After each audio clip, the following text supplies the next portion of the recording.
Friends, welcome to the show. December 11th, 2023, Virtual Strangers Winter Showcase is live.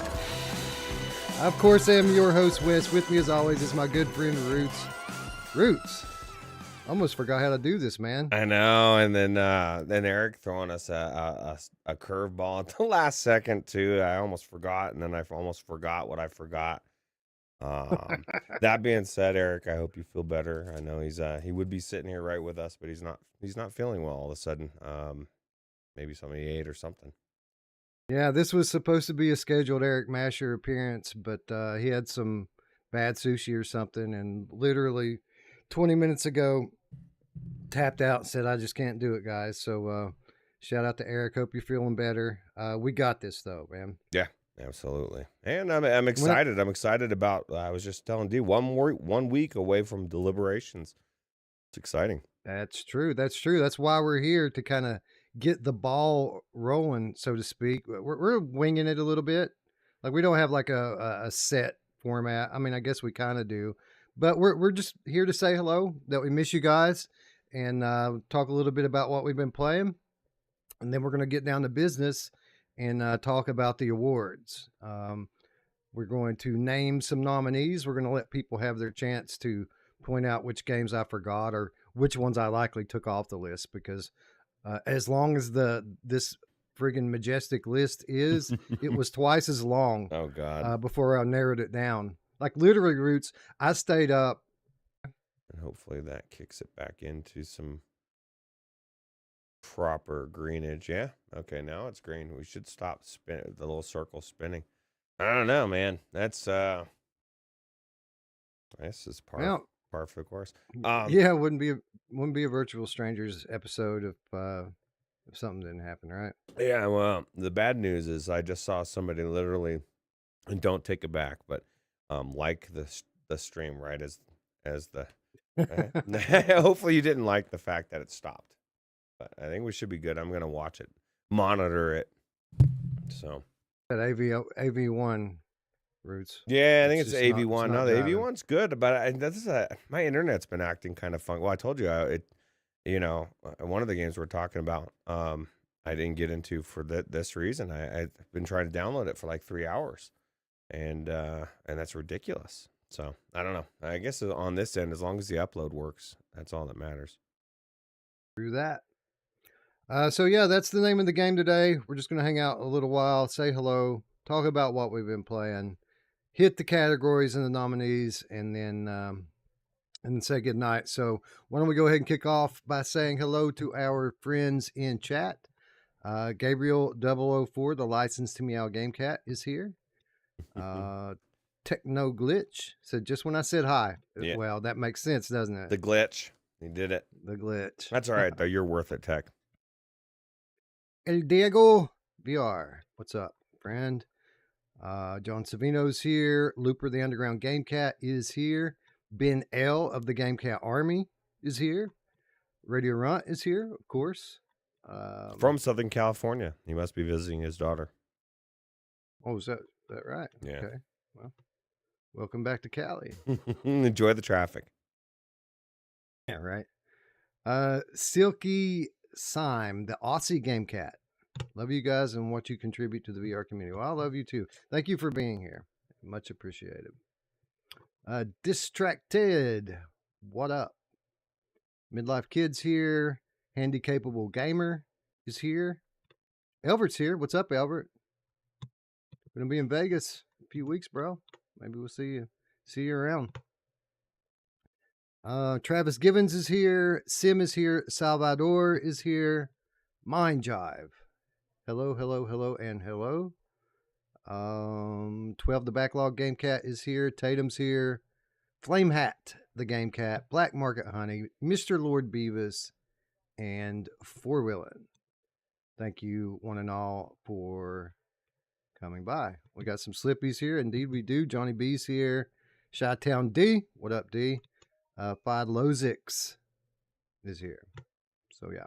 Thanks, everyone, for showing up. Thanks for remembering us. Like, it's like been in like a month or 6 weeks or something, hasn't it, Roots? It's been a while. Yeah, most streams can't get away with, or channels can't get away with just disappearing for this long. And we're on the edge. Yeah, with the exception of Rendered Reality. I saw they put out a Arizona Yeah. Sunshine 2 video co-op, and it's like, fuck, man. They could go away for a year, and I'm still happy to see a video come out because they're awesome.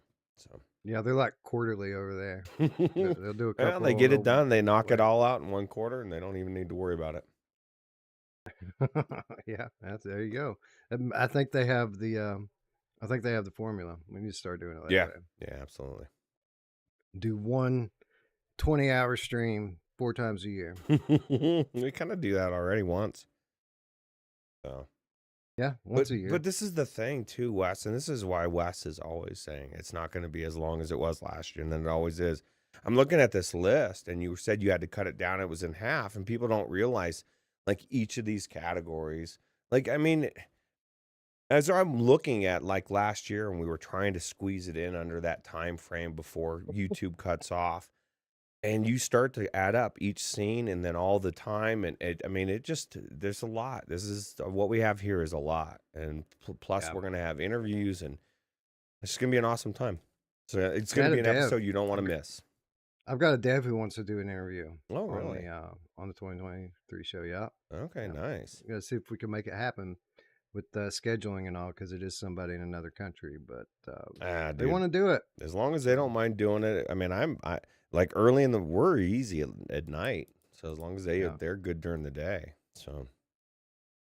But no, you're right. It's going to be a big show this year. I think I dropped 2 of last year's categories, but I added like 5 more in. Oh wow. So like, it's a unique year, man. With PSVR2 launching this year, it kind of monkey wrenched a lot of things, and it made things weird because we've got like this new platform now that has like 200 games on it, but a lot of them are games from years past. And normally, if a game launches on any platform, then some of these categories we don't mind nominating them for. But this year's different because if we do it that way, then we're going to have games throughout the whole backlog of VR in the 2023 show awards. So I had to try to confine the PSVR2 stuff by doing some PSVR2 specific award categories, not just the game of the year, but we've got some new categories, and we'll talk about that when we get to them. But as this gentleman says, time is short. 777, good to see you. So why don't we talk about some games, talk about what we've been playing, and let's talk about the game I just got out of about a half an hour ago, Sniper Elite Winter Warrior. So shout out Paradise Decay, by the way. We're going to use his video as a backdrop here. But yeah, man, I've been excited about this since they announced it. Been too busy to play it until today, just because of I know exactly why, and I was explaining to D exactly what your Sunday is probably going like. You're probably doing all sorts of crap at work, home stuff. Like, when do you squeeze in all dad and husband things, right? Because you're so busy during the week. The weekend gets for that, and then you're trying to get into game time. Like, yeah. My dad's in the hospital too. And your dad's in the hospital. Yeah, I hope he's doing crazy. okay. Yeah, well, he's doing better than a couple of days ago, so that's good. But no, I finally got a chance to get into to Sniper Elite VR Winter Warrior. This game is available for about almost 2 weeks now on the Meta Store. $15 for this game, Roots, and that was a little worrisome, right? When you have a AAA title, or at least a AA well-known title, come to VR for such a small price tag, it worries you a little bit. It makes you wonder how much game is actually going to be here. And I can't really say that for sure because I haven't played through it yet. But what I can say about the game itself is that I love it. I love it because I love the first Sniper Elite, and that's what this is. This is new levels for Sniper Elite with snow. And they had to put the snow on there, Roots, because if they didn't put the snow in there, then it wouldn't be a different game. Right, exactly. Well, it's more open as well. My thing is this is another game I didn't get a chance to get into. But if I'm being honest, I'm not a Sniper Elite person. But Dee went into this and she said she's really loved same thing you said that this game is more the same, and Yeah. that's she loved it. Except for she said the levels are more open. So is that true? Like, does it feel like it's a more open feel? Well, the early level that I played was an open level, but there were some open levels in the original game as well. I mean, the original game was a pretty lengthy thing, and it had some confined levels and it had some open levels. And certainly the game to start with is pretty open, which is good, right? It's a sniper game. You want for there to be some space between you and the enemies. That's how you score points, putting some distance in and hitting those trick shots. But this is exactly the same game. You boot the game, you load into the training area like you see here, and as you can tell, this is the exact training area from the first game with snow. It's Like snowy though, Wes. It's yeah, different. yeah, right. It's different, right? Because it's cold.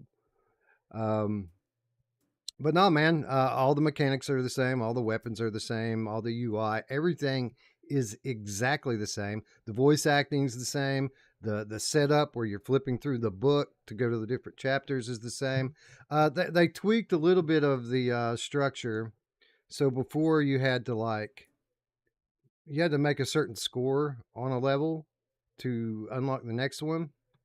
You don't have to do that anymore. And like now, just completing the levels enough and you can move on to the next, which that didn't bother me so much because I got to get 3 stars every time anyway, right? Like I'm starting over anyway if I don't get my stars. It sounds like they did everything right in this, Wes. Like they're 100% aware of what this game is. It's more of the first, but it's supposed to be like, and they could have easily made it a DLC, but then you would have to own the game. So what they did is they allowed everybody to experience it for such a reasonable price, and it's every good bit as good as the first one, which was AAA level, right? Especially the acting. It's definitely, I think it's good. Yeah, it is good. Looper asked, did I try the 2 new game modes? No, I did not. They did add some kind of like horde modes type stuff in here to to give the game some replayability, and I didn't even mess with that stuff. I just went straight for the campaign and got to work, and remembered why I love the game so much. It's like the sniping is just second to none, and I'm a sniper by nature. Like in any type of first person shooter, these are the weapons and the tactics that I typically fall back on because I enjoy it. So this game is basically tailor made for me because this is the type of action that I like. And then, of course, it still has all the bells and whistles, the kill cam. You're following the bullet right through your enemy's, soon to be corpse. And no, it's just good. I don't want to ramble on too much about it because we've already reviewed Sniper Elite VR. Um, but it needs to be said that, I mean, this is like the best $15 you'll ever spend. And for what it's worth, um, $15 is just enough to let the referral discount work on it. So, Mm. like, you can go click the link, which I think I put one up in the Discord last week or the week before. But you can click the link on this thing and get what, 350 off, so that it's like what, 1150 for the game. So they sell this game right for 1150, and then the person who referred gets $5 in credit. Like, It's an how amazing crazy is that? system. Yeah, it's crazy. But Yeah. how cool is it? Because I guarantee this is going to happen. There's going to be people that never played the first one, the original. They're going to play this for $15, and you're going to get roped in. You're going to want to go buy the other one because like this is as good as this is. That one's even longer, right? It's a bigger campaign, so super cool. I think It's getting smart. more sniper. Yeah, it's very smart, and it's I don't know. I'm so tired of greedy developers, or better yet, developers that aren't aware of what they have, what it's worth. It doesn't care about the gamer, the actual person buying their game, this developer to me has shown the exact opposite on every single thing I just said. Like, they care about people. They want to give you a reasonable thing. And I think you should go out and buy this. And if you don't have the other one, you should go buy it as well. So it's pretty clearly DLC. I don't know how long it is. Hopefully they give us 5 or 6 hours of campaign here, which would be about half of the original. But it's clearly DLC, and it was probably intended to be DLC. But by doing it this way, they decouple it from that, so you don't have to own the original $30 title to buy it. Like, anybody can buy it, and like you said, people who maybe didn't pull the trigger on the first one, get in here, try this out, realize how good it is, and then they can go back and buy the first one if they like it as much as I do. Yep, absolutely. Beautiful looking game on the Quest, which the original was as well. One of the better looking games, and I said it last time we were on the air when we were talking about Assassin's Creed Nexus, and just going on and on and on about how beautiful that game is.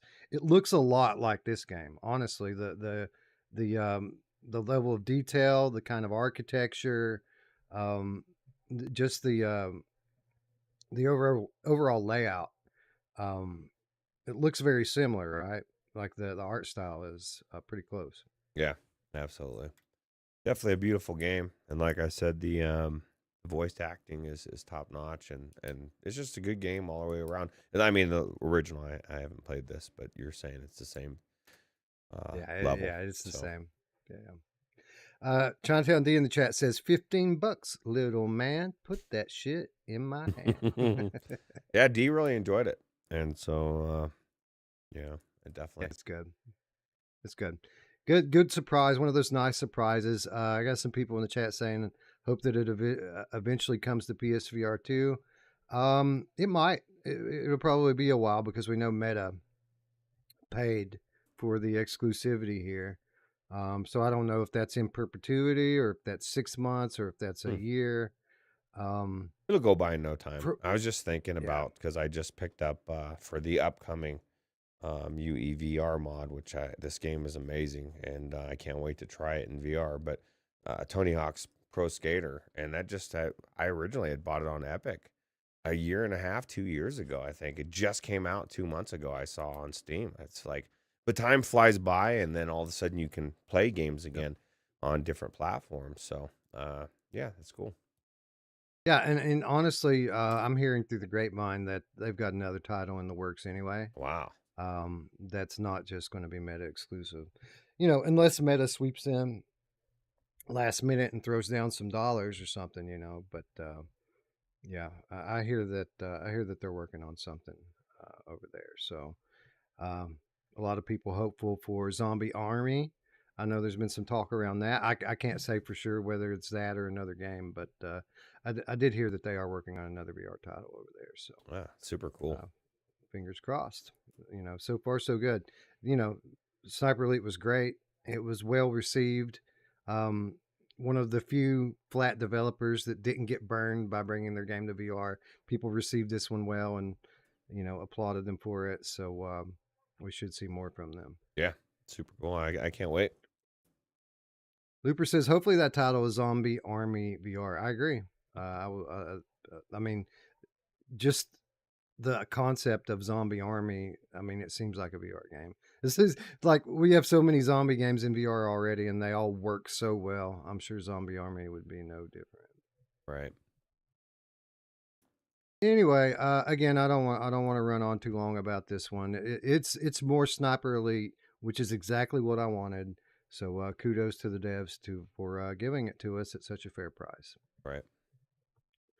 Moving along to the kind of the story of the month so far, I think Arizona Sunshine 2 launched while we were away as well, Roots, and this one's been everywhere, man. I almost hesitate to talk about it because there's been so much said about it, but I haven't talked to you at all about it, so that's going to be kind of the interesting thing for me is seeing how you feel about Arizona Sunshine 2. Is this Arizona Sunshine 2? This is not Arizona Sunshine 2, but this is kind of weird that actually was under that thing. Where is the... I was about to say, like, PD looks weird, man.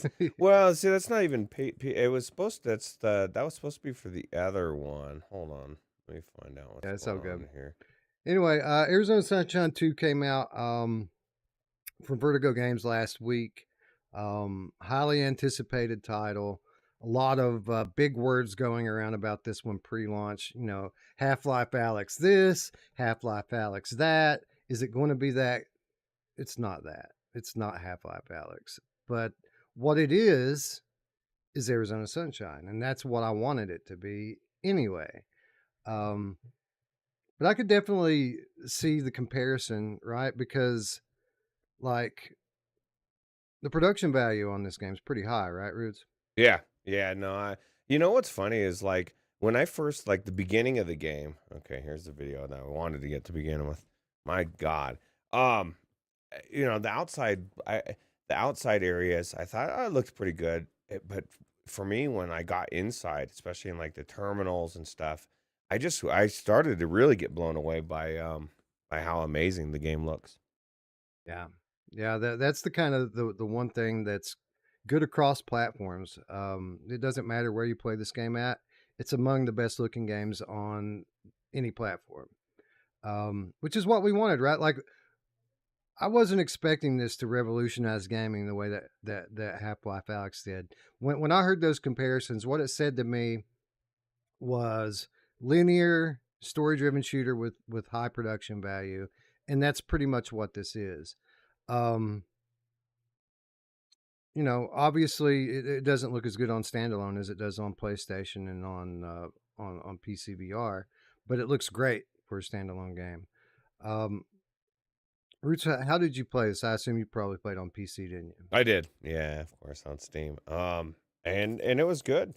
Although it did kind of create an issue for me, and this is the damn link cable, man. Like I don't know if you've ever had it with the link cable where it like the bottom of your lens kind of yeah. You're nodding your head, right? I had the Um same thing with this game. y- Um, and so like what? I don't know what was Yeah, go going ahead. on. What was going on with it because not only did it screw that up, but it almost screwed everything up. Well, this is my own mistake. I learned a couple things. But I looked it up, what was going on, and somebody suggested a registry fix for it.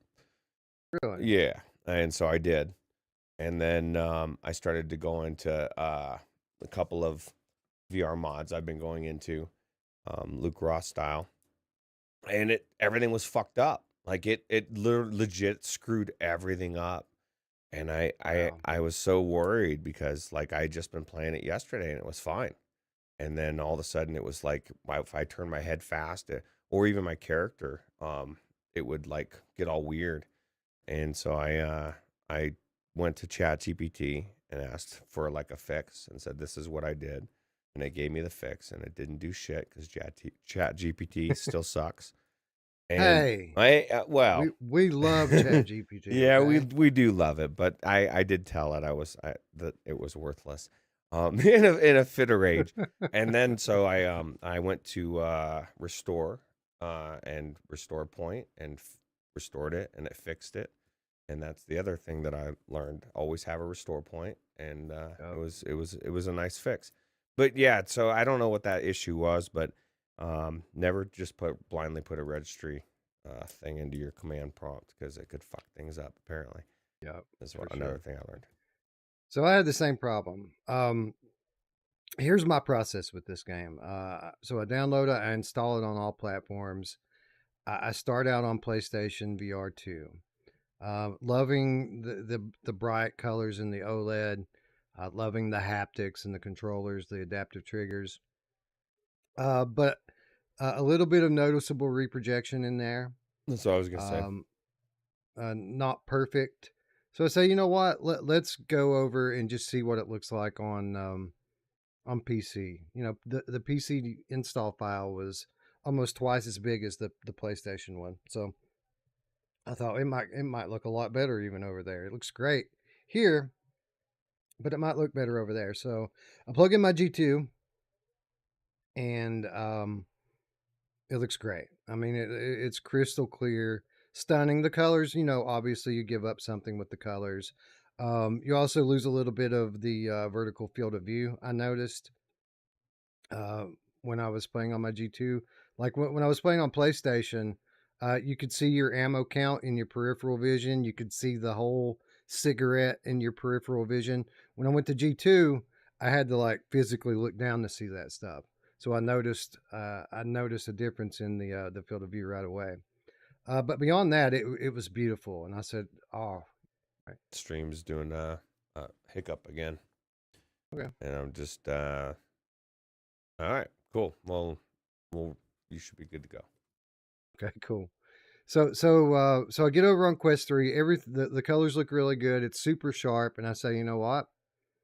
This is how I'm going to play. This is the way to play. This is how I'm going to play the game. So I start playing, and I get this problem that you're talking about, where there's a vertical line, starts out in one eye, ends up in both eyes, and everything below that line is kind of discolored. Like you can still see, but it's like looking through bifocals. Everything at the top of your vision looks good.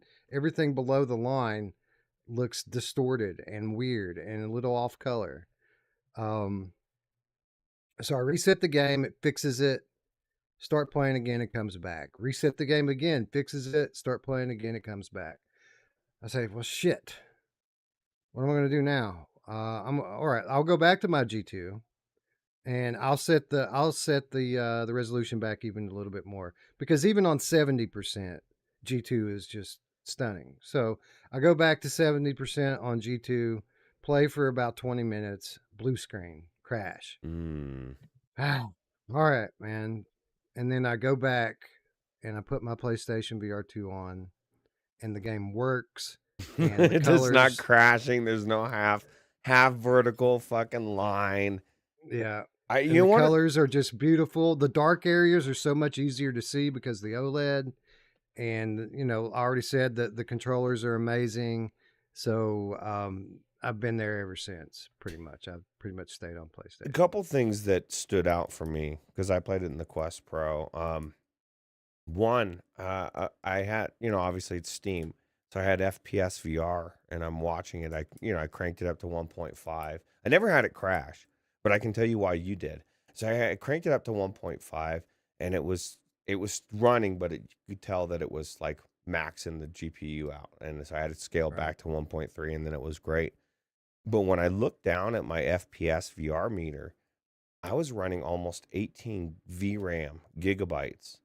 Now, There you go. that tells me that like obviously you can still run it without the VRAM, but what is it sacrifice? What's it pulling that from, right? And why the fuck is it running 18?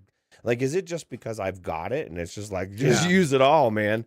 Most games do scale up like that. VR games. Now with flat games, um, you can adjust your in-game graphics detail, and it will effectively change the amount of VRAM used in real time.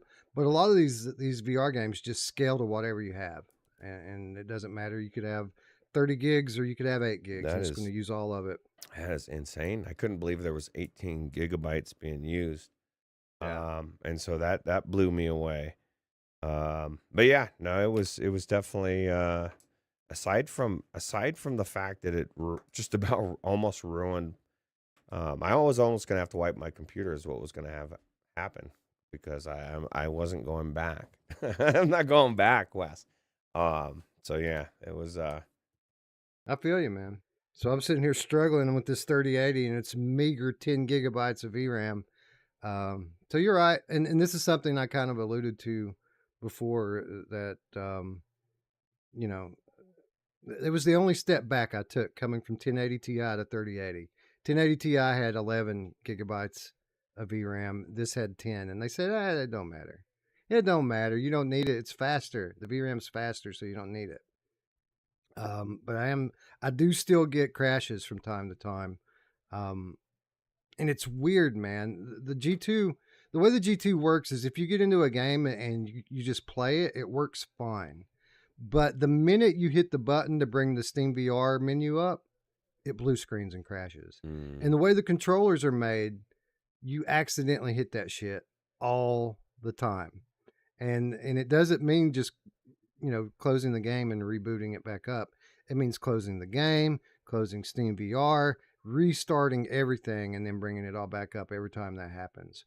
So I'm hopeful that if we upgrade to a card that has a little bit more VRAM in it, that maybe some of these crashes, which they're not super frequent, but they do happen, um, I'd like for them to go away forever. Yeah, and whatever issues that they're having with so when I did the research with the link cable, so there's 5 sections of, that I guess coding the NVIDIA encoder or something, and the fifth one is failing for whatever reason.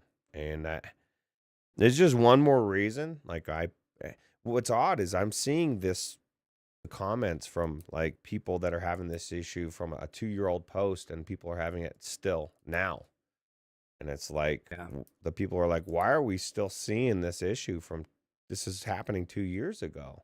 And my comment was, just one more reason I want a real PCVR headset. I don't want a hybrid PCVR.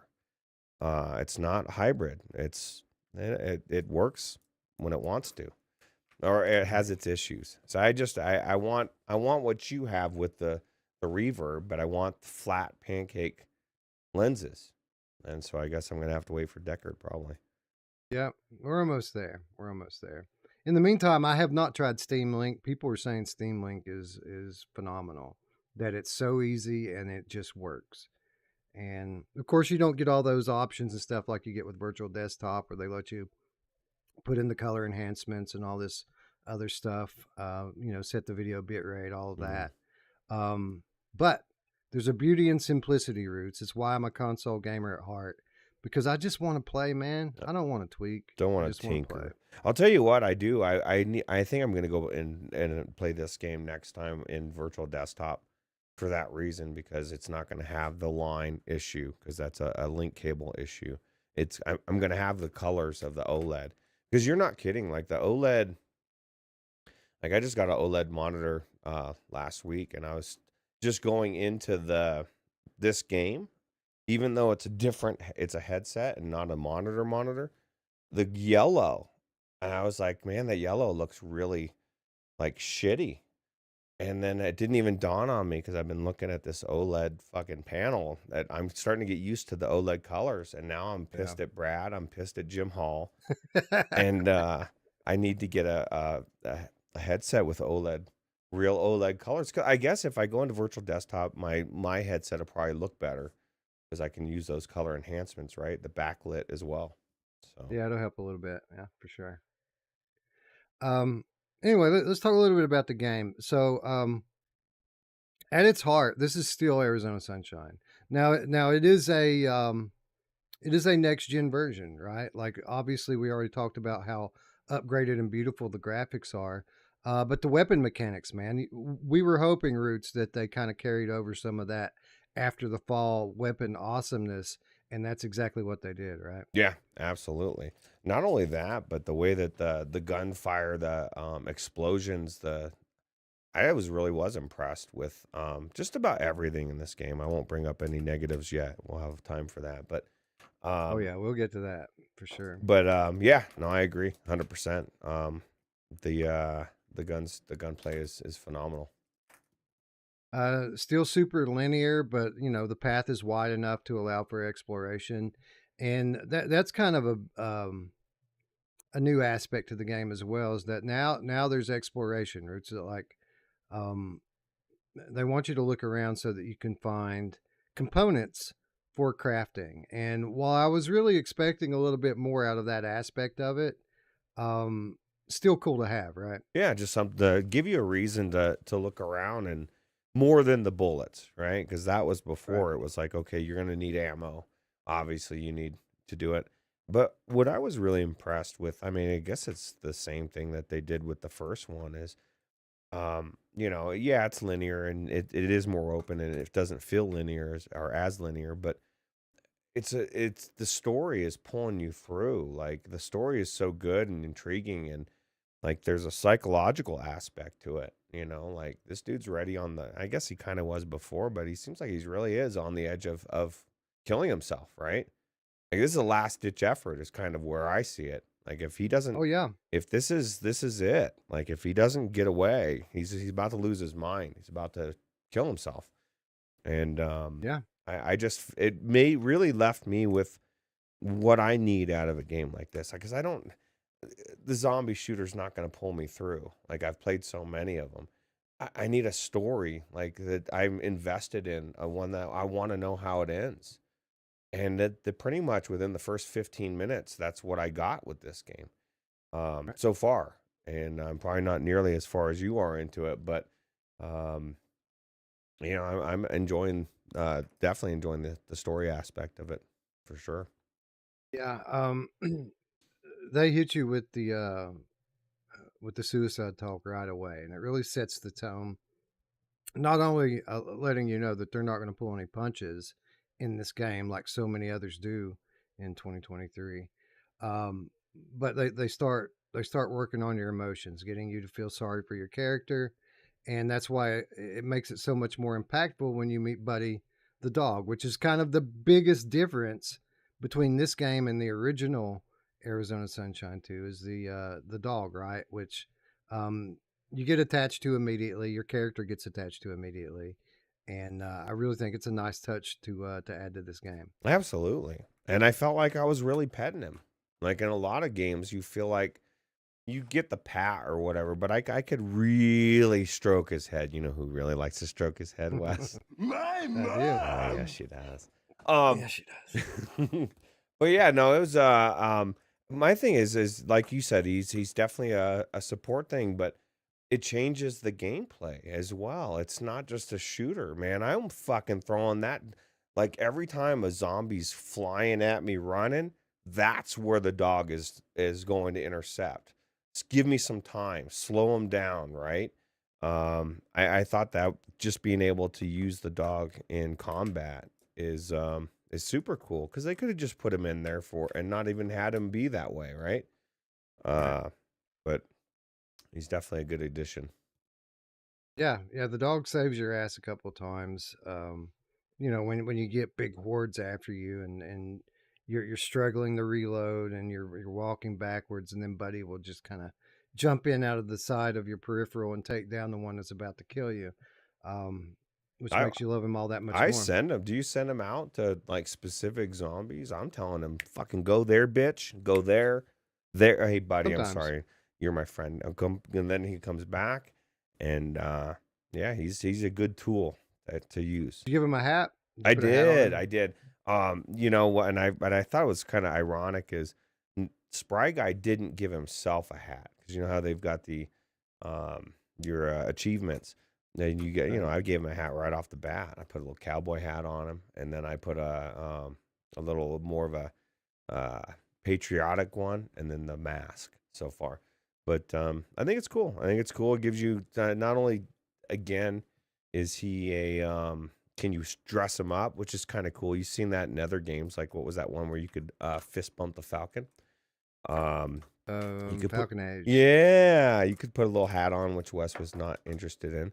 But you could put a little hat on him. But what else could you do with him? But with Buddy, man, not only can you send him out to fight for you, or he defends on your own, but he's also got little straps on his sides where you can put guns, extra guns, right? So you have an extra pair of guns for whatever reason, different types of guns, right? So You're going to need them too, because the way this game works is it doesn't let you carry extra guns in your hands. So, like, if you have a left holster and a right holster, if you pick up a third gun, then the one in your holster just automatically drops out, which mm. was a little bit annoying. But at least we have Buddy to make pick up some of that slack. I like the fact that you can't drop your gun outside of what you just said.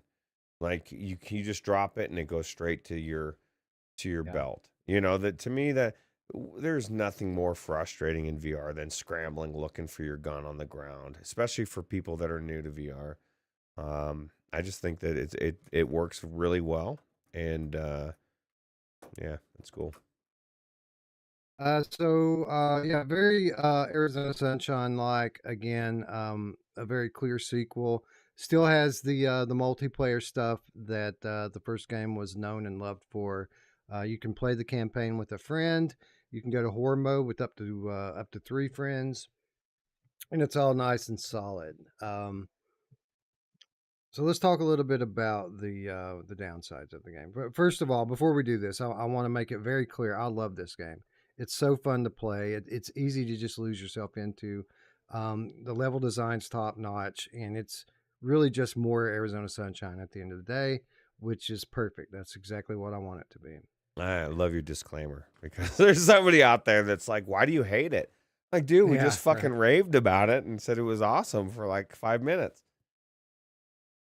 It's easy, Roots. It's an easy game.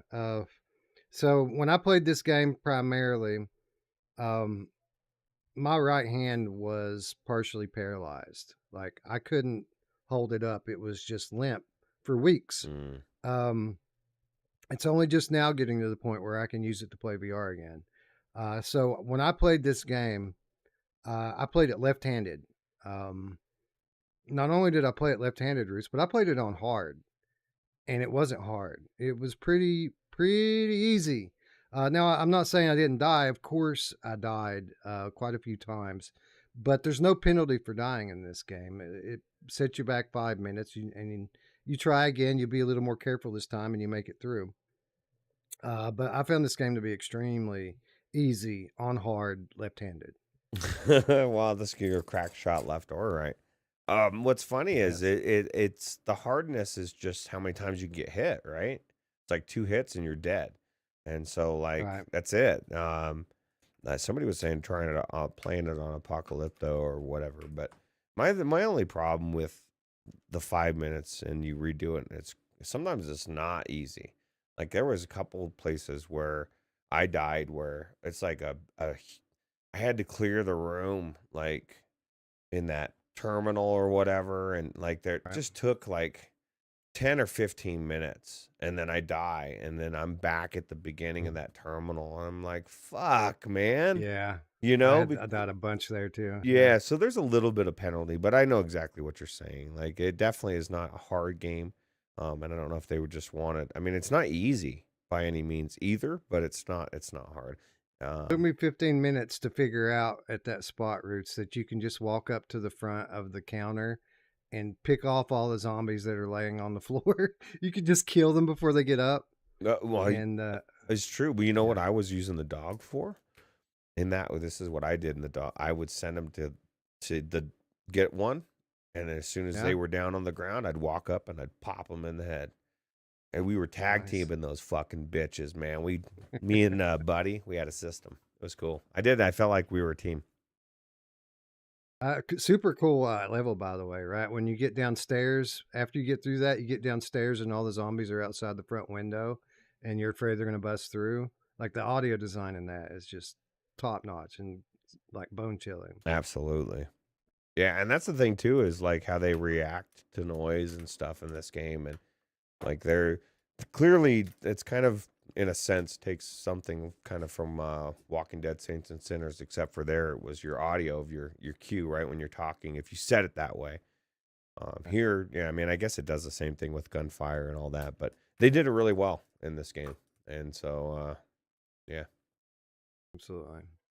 But no, my problem with the difficulty isn't so much, how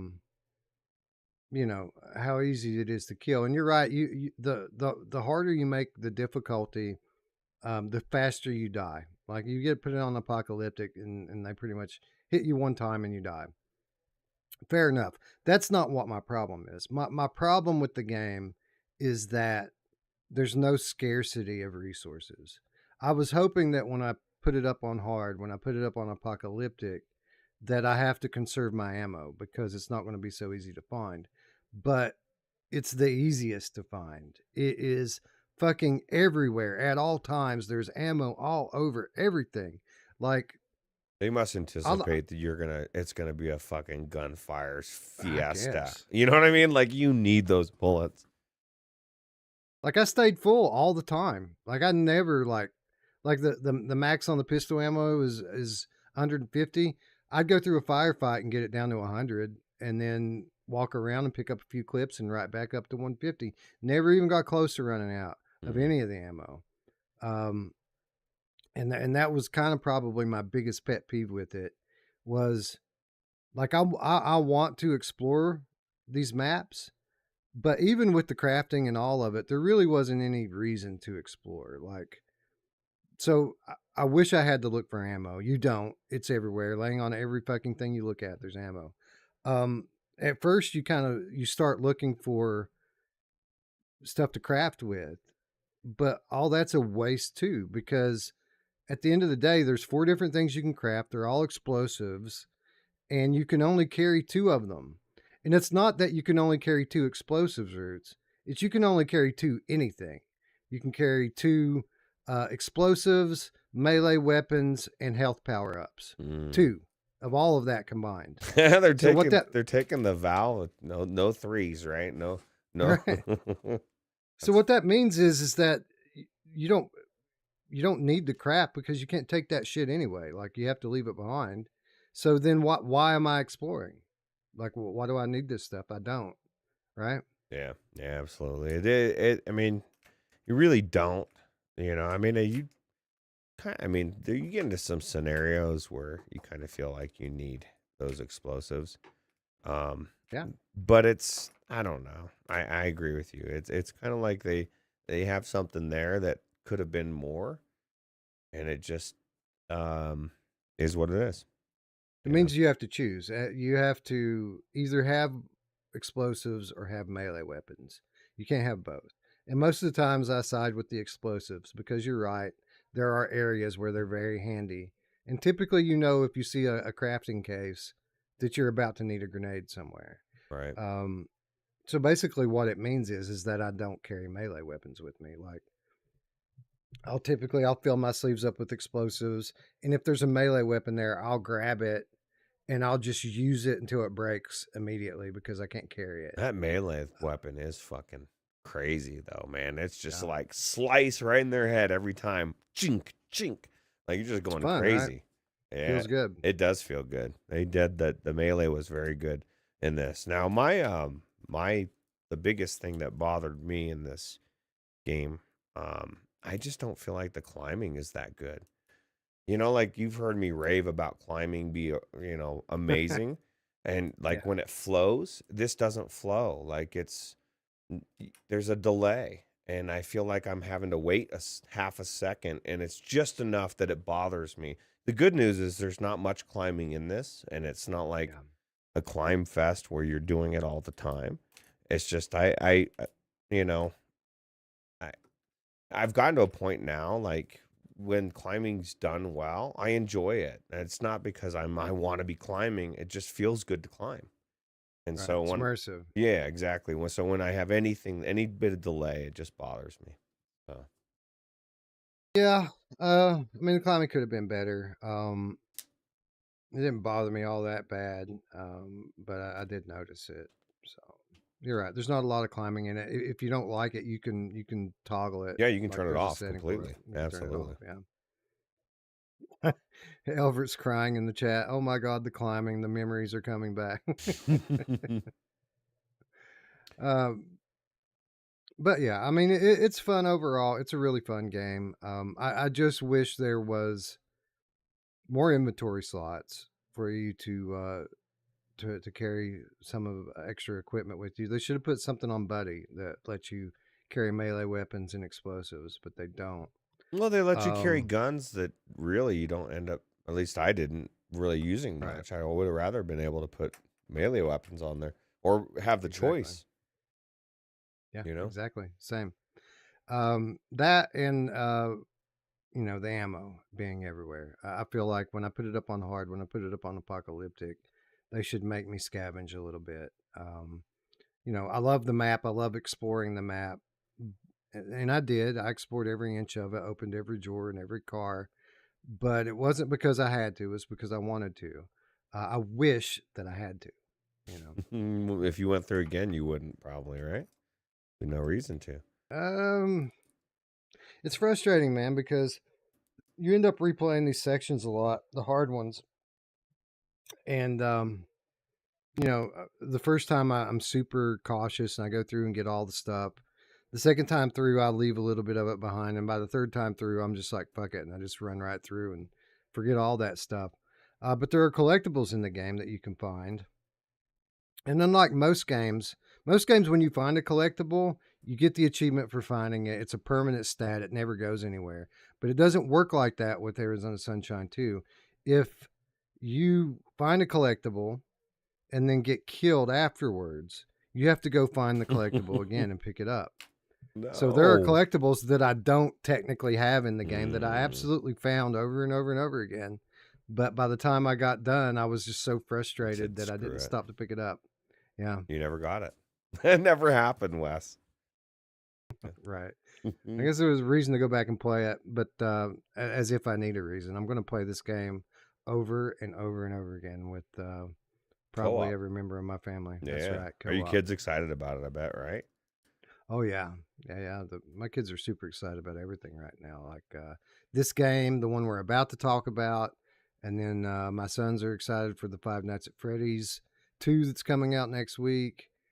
It's exciting times. That is exciting. GT says, "Yo, dude," or no, he didn't say yo. He said, "Dudes, what's up, GT?"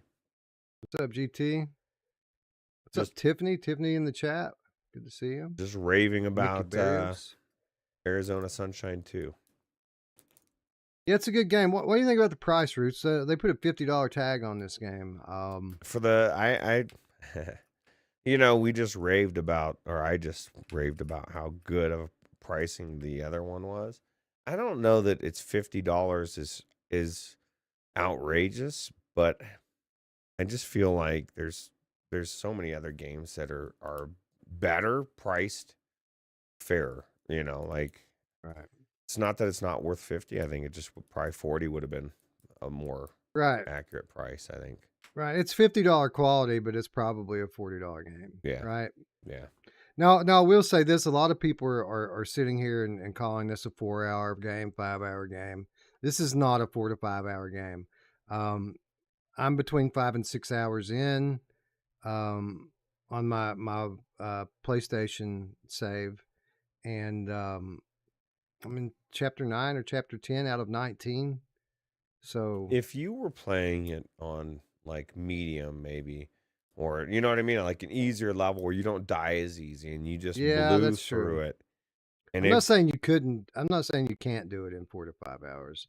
I'm saying that most people playing it at a normal speed are probably going to get 8 to 10 hours out of it. IGN and a couple of the other mainstream gaming outlets were calling it 12 to 15 hours. So, like, I'm not saying it's that long, but this is probably around a 10-hour game for most people. Yeah. Yeah, I think Dee said she was like 4 or 5 hours in and she didn't feel like she was anywhere close. And I feel like some people are just pushing through content, like I do it for some games. I just want to get through it, just finish it. And if you're not, you can make any game fast if you're blowing through it, right? So. PD joining us as well says, I'm surprised to see Sniper Elite Winter Warrior on this list. Yeah, we already talked about it. This is us getting caught up, man. We haven't been on the air for a month. And we're talking about the big releases that have released since we were away. So we started with Sniper Elite, which was just more Sniper Elite. And then we moved on to Arizona Sunshine 2, which was more Arizona Sunshine. Why don't we move on, Roots, to the star of the show, the man of the hour, the game of the week, so to speak, Resident Evil 4 VR mode. And I'd like to sit here and say that this is just more Resident Evil, but I mean, it's not. This one's a little different. So this is a RE4 remake VR. Surprisingly, still the same game. Like it's obviously looks very different. It looks like a modern flat game. But when you get in it and you start playing through it, it's still familiar, man. You can still visualize the old game from back in the day. You still recognize the areas, you recognize the people. Like it does have that nostalgia to it, even though this is a newer game. Yeah, yeah, definitely has the nostalgia. I know this was I was kind of excited to hear Mash's take on it because I know he loved the original, played it through it several times. Loved the meta version, and and then I'm assuming he really liked this one. But you said Yeah, it's it's good, man. It's good. It's really good. Now, the debate coming in is is this going to be better than Village? And well, it I can wasn't even a honestly say, debate. Everybody was saying it was hands down. This is it. This is game of the year. Like I heard that from so many people leading up to its release. yeah, I probably said that a couple times myself, just because of how amazing the footage looks, and they have fleshed out a few of the mechanics that beyond what Village has going on in it. But I'm not ready to say that yet. Like, I'm not ready to say that this is better than Village. Now, I haven't played like super deep into it yet. It's going to take some more time for me to decide which one's better, if one is better than the other. But they're comparable, and that's saying a lot because Village is amazing, right? Yeah, absolutely. The story alone was amazing. J Devil says it's so good. I've already put 8 hours into it on hard mode. It's great. So yeah. It's a great game. Well, the original, I mean, I only got so far every time I played it, and I think that maybe this one will be different because it just seemed like some of the gameplay was just so the way the NPCs acted and reacted and the way they fought was just so generic. And I get it. When the game came out, that's what they did. That's how they made it. And so that alone, I think, will make this that much better, right? Because they're actually going to be. It looks like they're attacking crazy, right? I mean, it gets crazy, but it's still very similar. Is I it? mean, the old lady's still throwing shit at you. The Molotov people are still throwing Molotovs at you. Pitchfork dude's still the pitchfork dude. Cha- Chainsaw guy still chainsaw guy. The difference is what you can do, because now you can grab your knife. You can dual wield knives, and you can manually defend, which is pretty cool. You can Oh, take your knife and parry attacks with it as they come in, and that feels really good.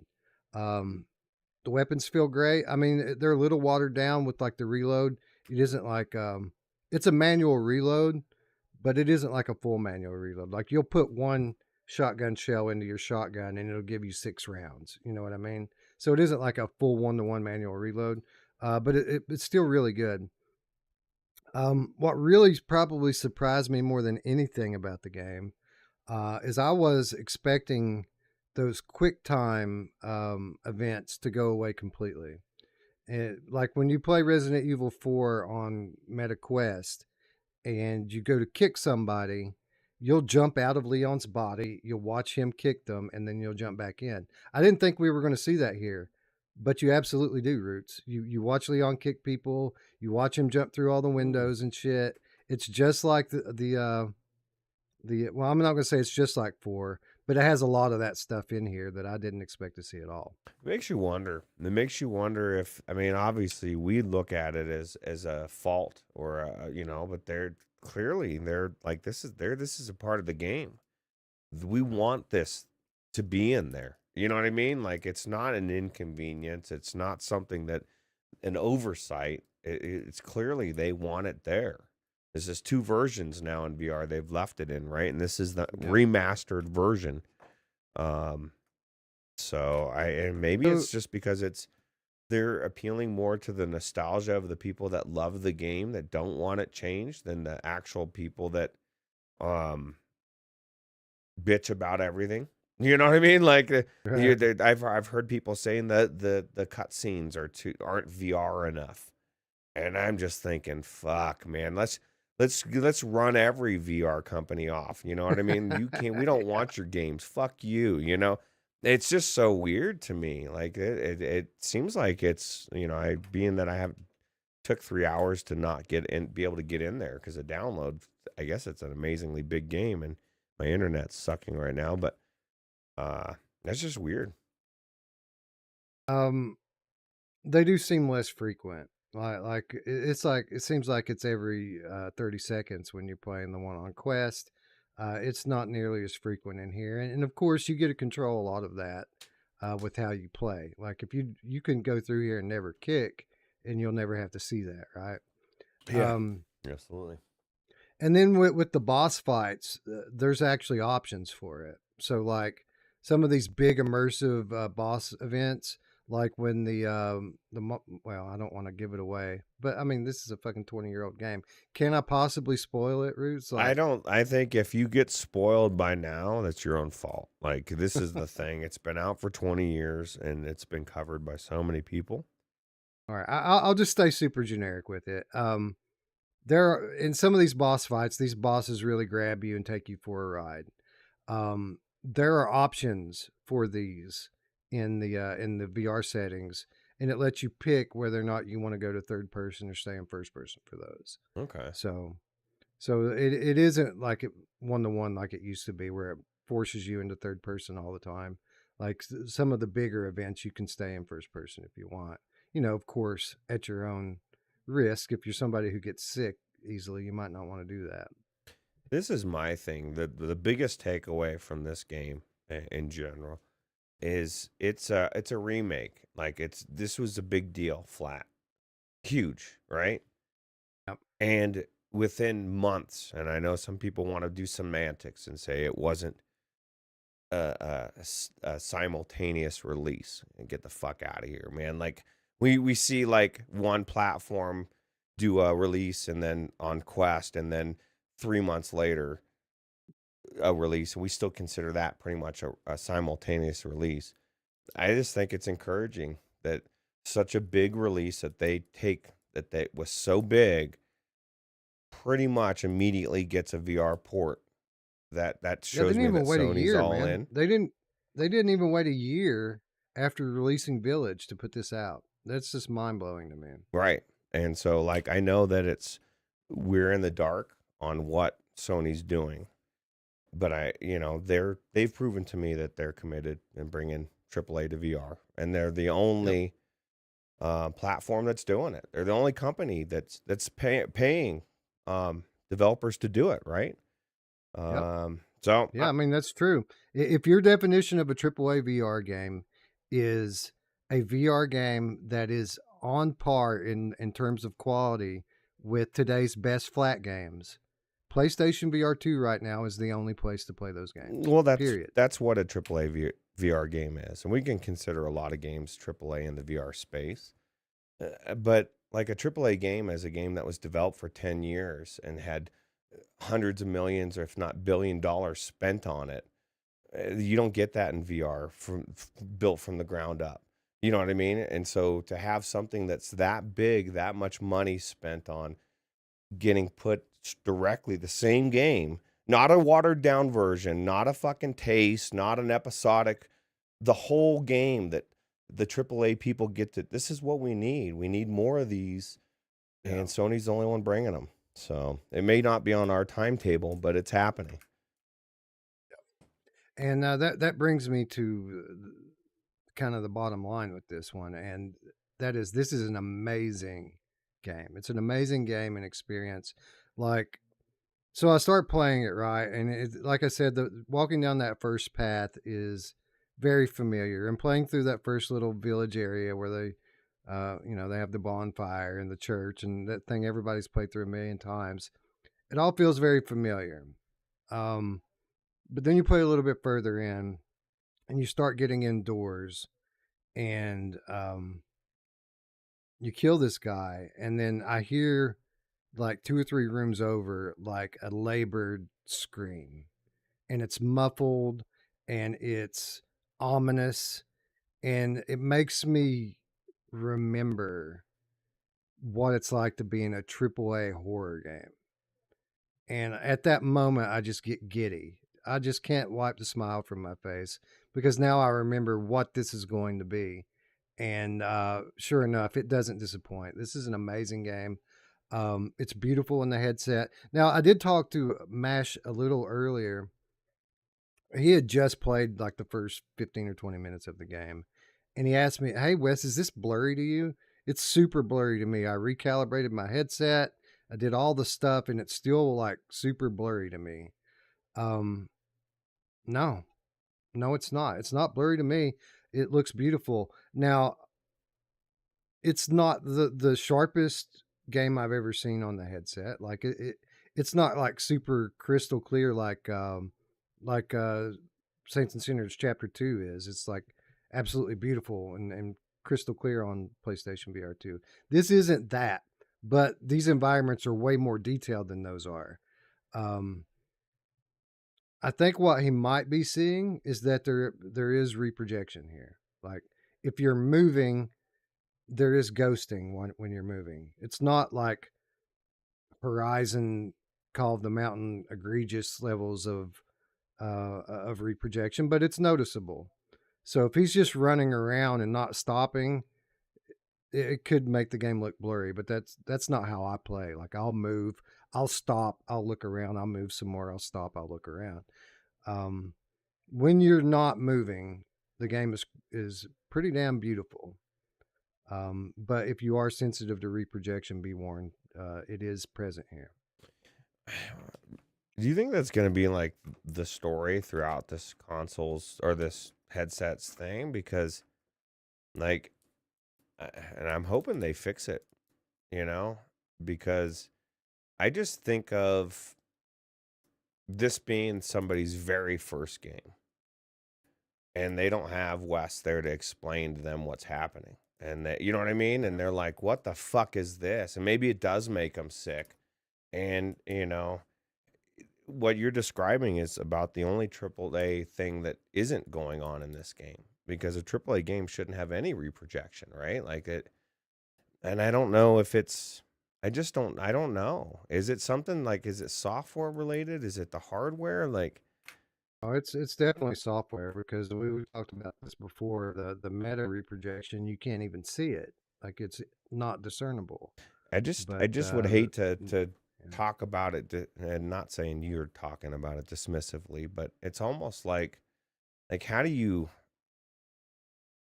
I don't know how to even talk about it because it shouldn't. It's like the micro stutter. It's like these are things that are big deals that shouldn't be there. But it's like you have an amazing game in every single way except that. Right. You know, crazy. Lose Reviews in the chat says RE4 looks amazing. The lighting and level of detail is fantastic. Agreed.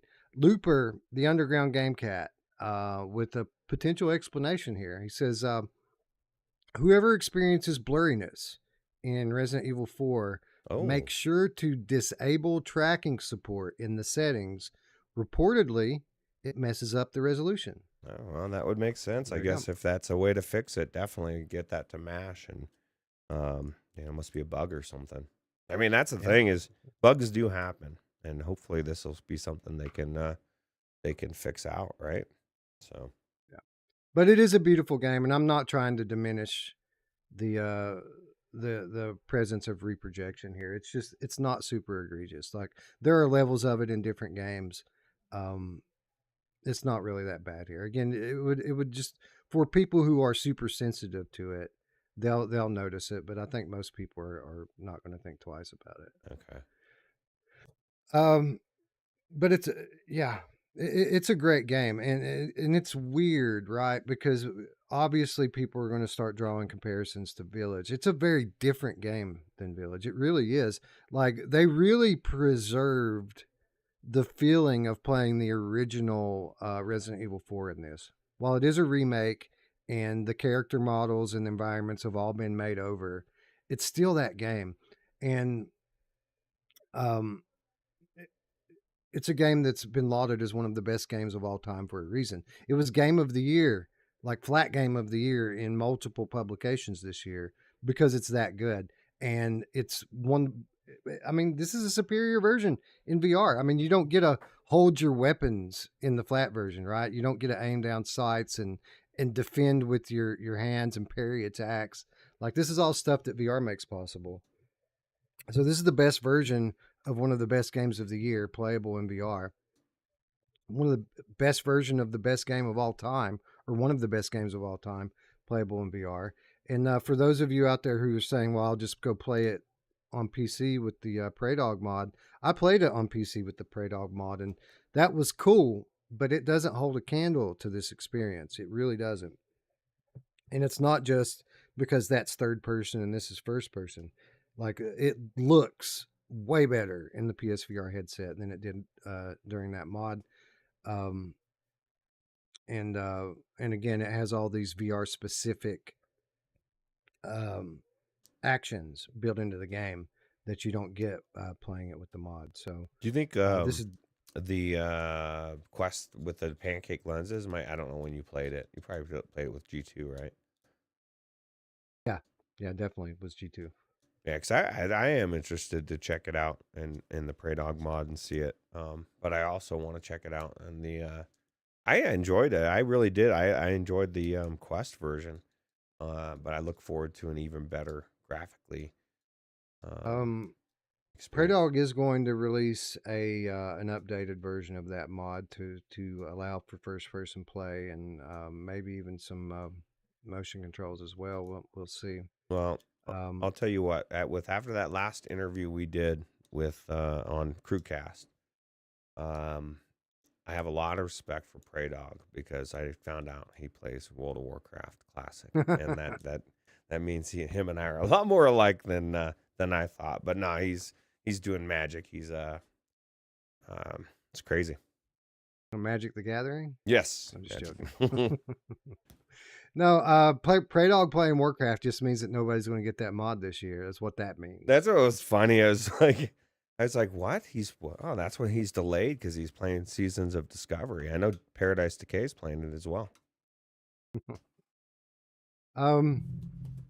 Yeah, so easily already one of the best VR games of all time. A front runner for 2024 Game of the Year. Right out. I mean, we haven't even hit 2024 yet. We've already got a Game of the Year nominee from PlayStation VR2. This game or Village, that question will remain. I'll be much more able to answer that a week from now because I'm going to be playing both of these games concurrently. We've got awards to select next week, Roots, which means this week it's all about training ourselves and getting the knowledge ready, right? So we know what's the title to pick.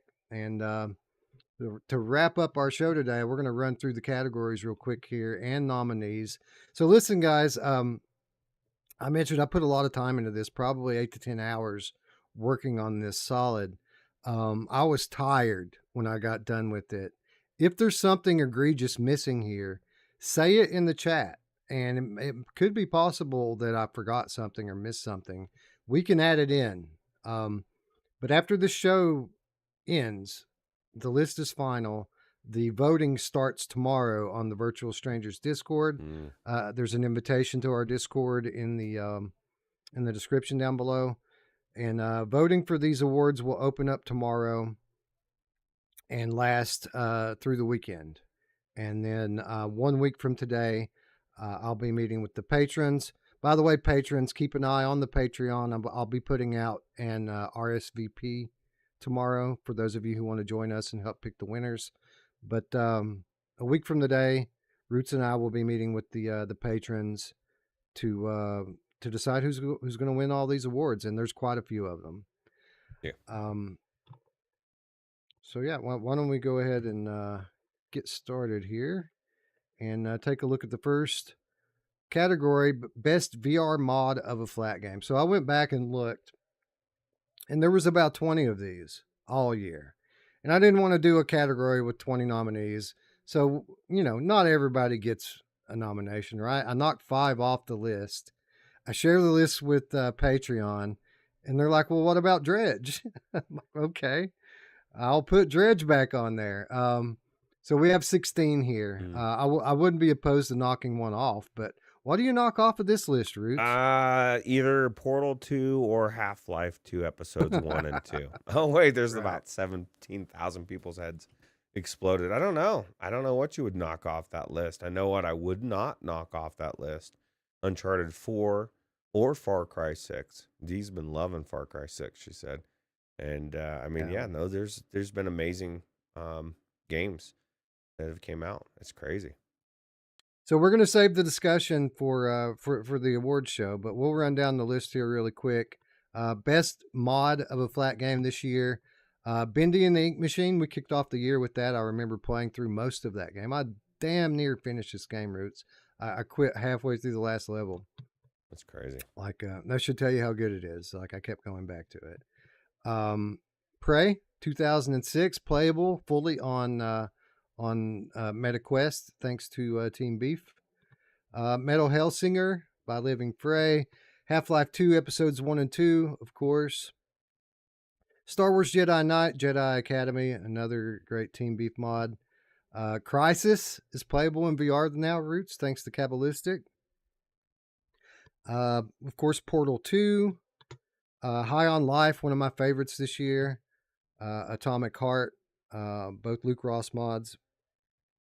7 Days to Die, a popular one that I haven't tried, but a lot of people like that one. Far Cry VR we did here on the channel. Uncharted 4 we've done here on the channel.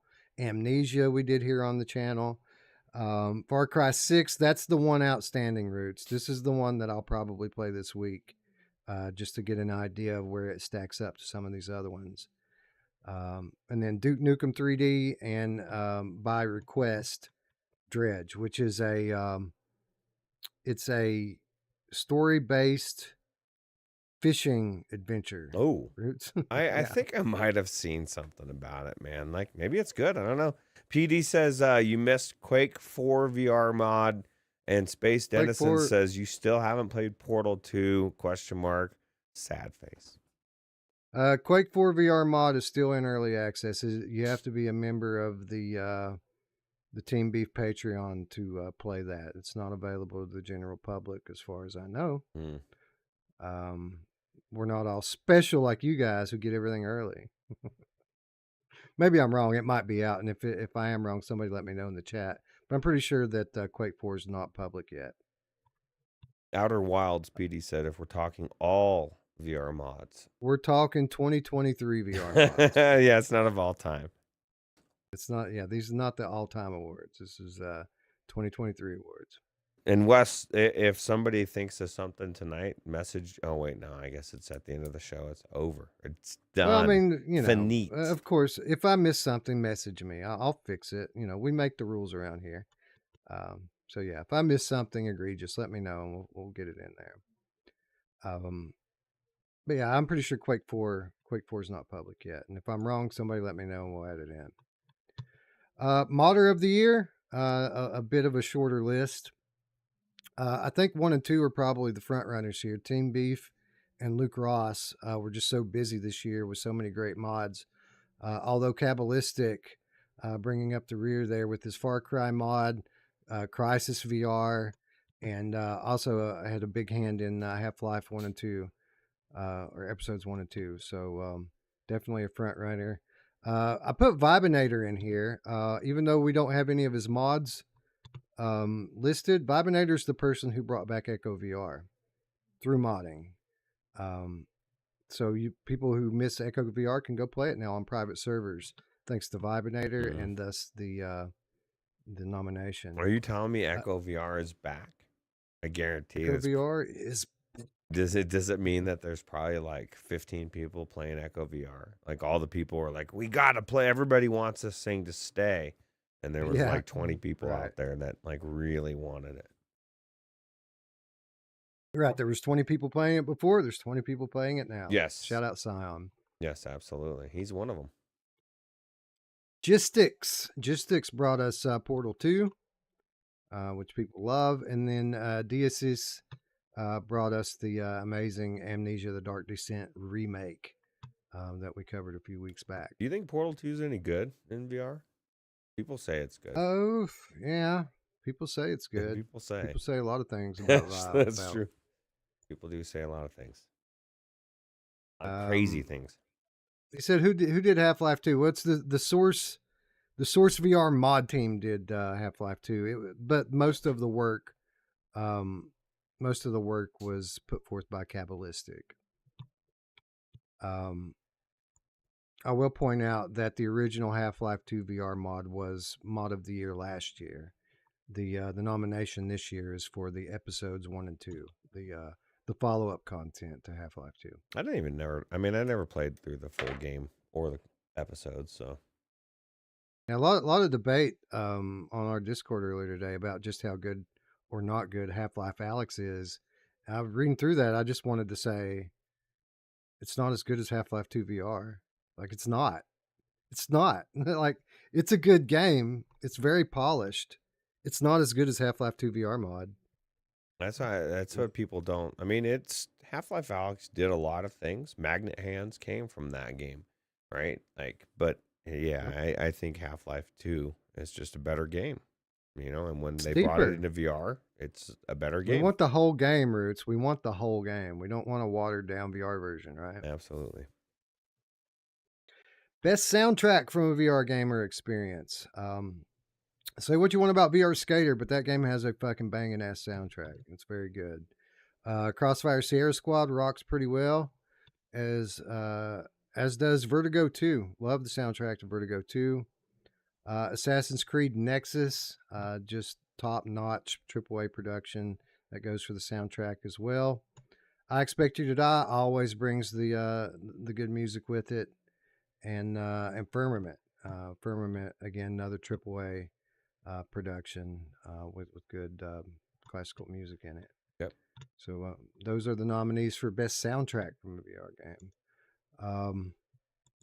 Most insane, unique weapons in a VR game. So this is one of the categories that was suggested in the Discord, and I liked it, so we decided to put it in. Hellsweeper. I mean, that game's crazy. You have pistols, you have swords, you have magic. You can take your fire magic and put it on your gun, and you'll have a fire magic gun. You can take your ice magic and put it on your sword and have an ice magic sword. Pretty crazy what you can do in Hellsweeper. Gazler's has a bunch of crazy weapons in it as well. And we don't even have to... Don't get me started on how crazy the weapons in Vertigo 2 are. Like, that's a pretty basic game in terms of what it does, but it's very creative with the kind of spin it puts on everything. And that includes the weapons. Galaxy Kart. How about Galaxy Kart, man? Like since we've played it, Roots, 3 more maps have been added in. Really? Like it's got three more tracks now, which I think brings it up to like 12. Right. And it's now starting to be like that's like legitimate, probably enough, but hopefully they'll keep adding more. But yeah. And what that game has is exactly the difference is the weapons, right? Each character has a different weapon that they can use against the other cards.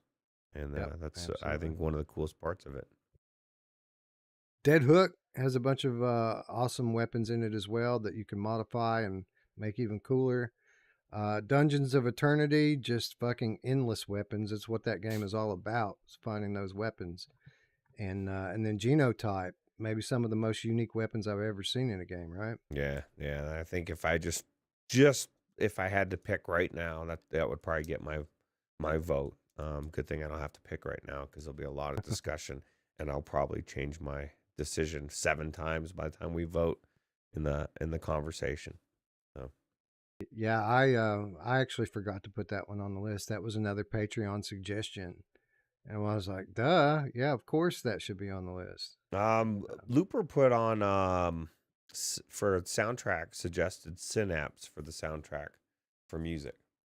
Sure, I could see that. Why not? Let's put it on there.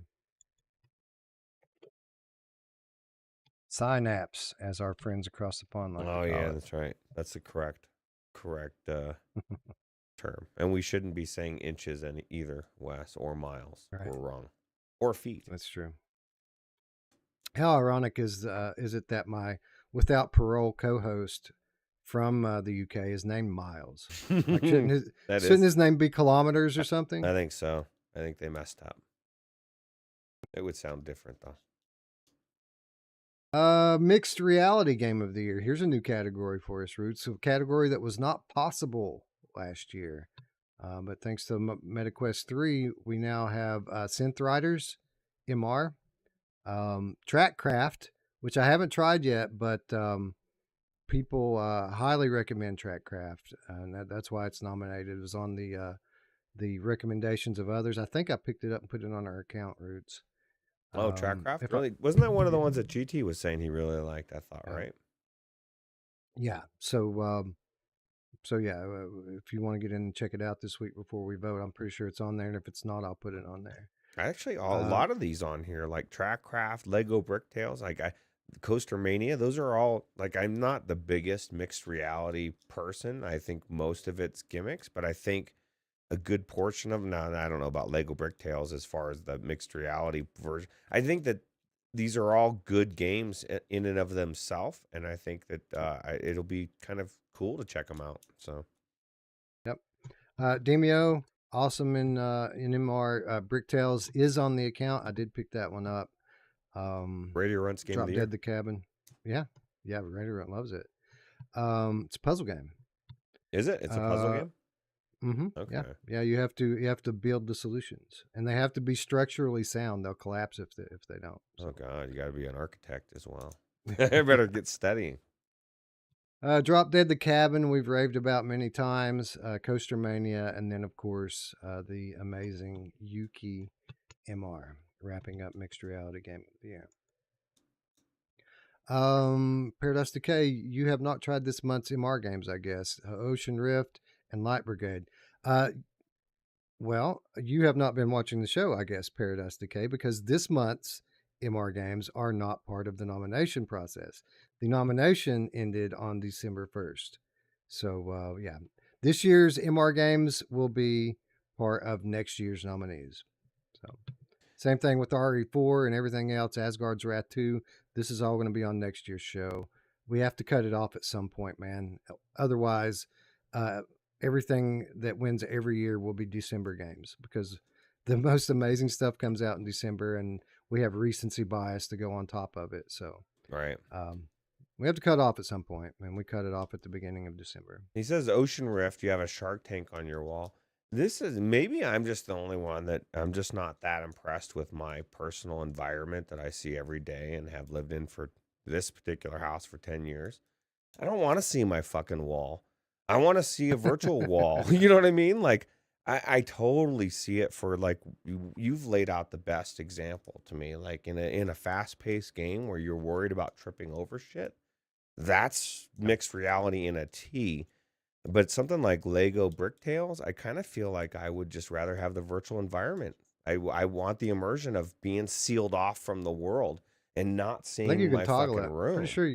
Pretty sure you can toggle it in that one. Yeah, I feel like that there's certain games it makes sense and other games it doesn't. It's cool that it's there. And I guess for some people, maybe if you're like, you're building and your kid's there, and you know, I'm sure there's case points where you would want to use it. I wouldn't be rushing out for me to get Lego Bricktails because it's mixed reality. I'd be going because it's fucking Legos and it's in VR and it's it's a cool puzzle game. You know what I mean? So yeah. Also very useful for demos, like especially with old people that feel like you're, you know, that is true. Old people in VR. That's like putting a blindfold on them and asking them to do something. They get vertigo and fall over, like, but put that MR on there. I guess more accurate of what I should start saying is, for me, it doesn't make sense. And that means absolute zero to the rest of the world. You know what I mean? So, Raft VR was last year. Mr. Lord Beavis, 7 Days to Die is on the list already. Gunfire Reborn, I'm not sure about. But listen, man, every game can't be nominated. Like, this is what I was telling the Patreon earlier. Like, just because there's a good mod doesn't mean that, like, it should be on the list. Like, we have to draw the line somewhere and pick the best ones, right? And that, like I said at the top, which ones of these do we knock off to add, you know, whatever on? Like, there's already 16 nominees. I say Raft because didn't come out this year. We'll knock it off easy. Alex, you're awake because you want to know what the nominees are for the platform exclusive of the year. Are we there? No, I'm getting ahead of myself. Yeah, you're skipping right over Best VR Port Adaptation. Best VR Port. So these are mods done by the studio, or as we like to call them, hybrid games. Of course, Gran Turismo 7, Resident Evil Village, you know, no-brainers. Humanity, a lot of people liked Humanity this year. Seventh Guest VR was amazing. A Medieval, Call of the Sea VR, another amazing port of a flat experience. And then, of course, Firmament, another kind of hybrid flat slash VR game.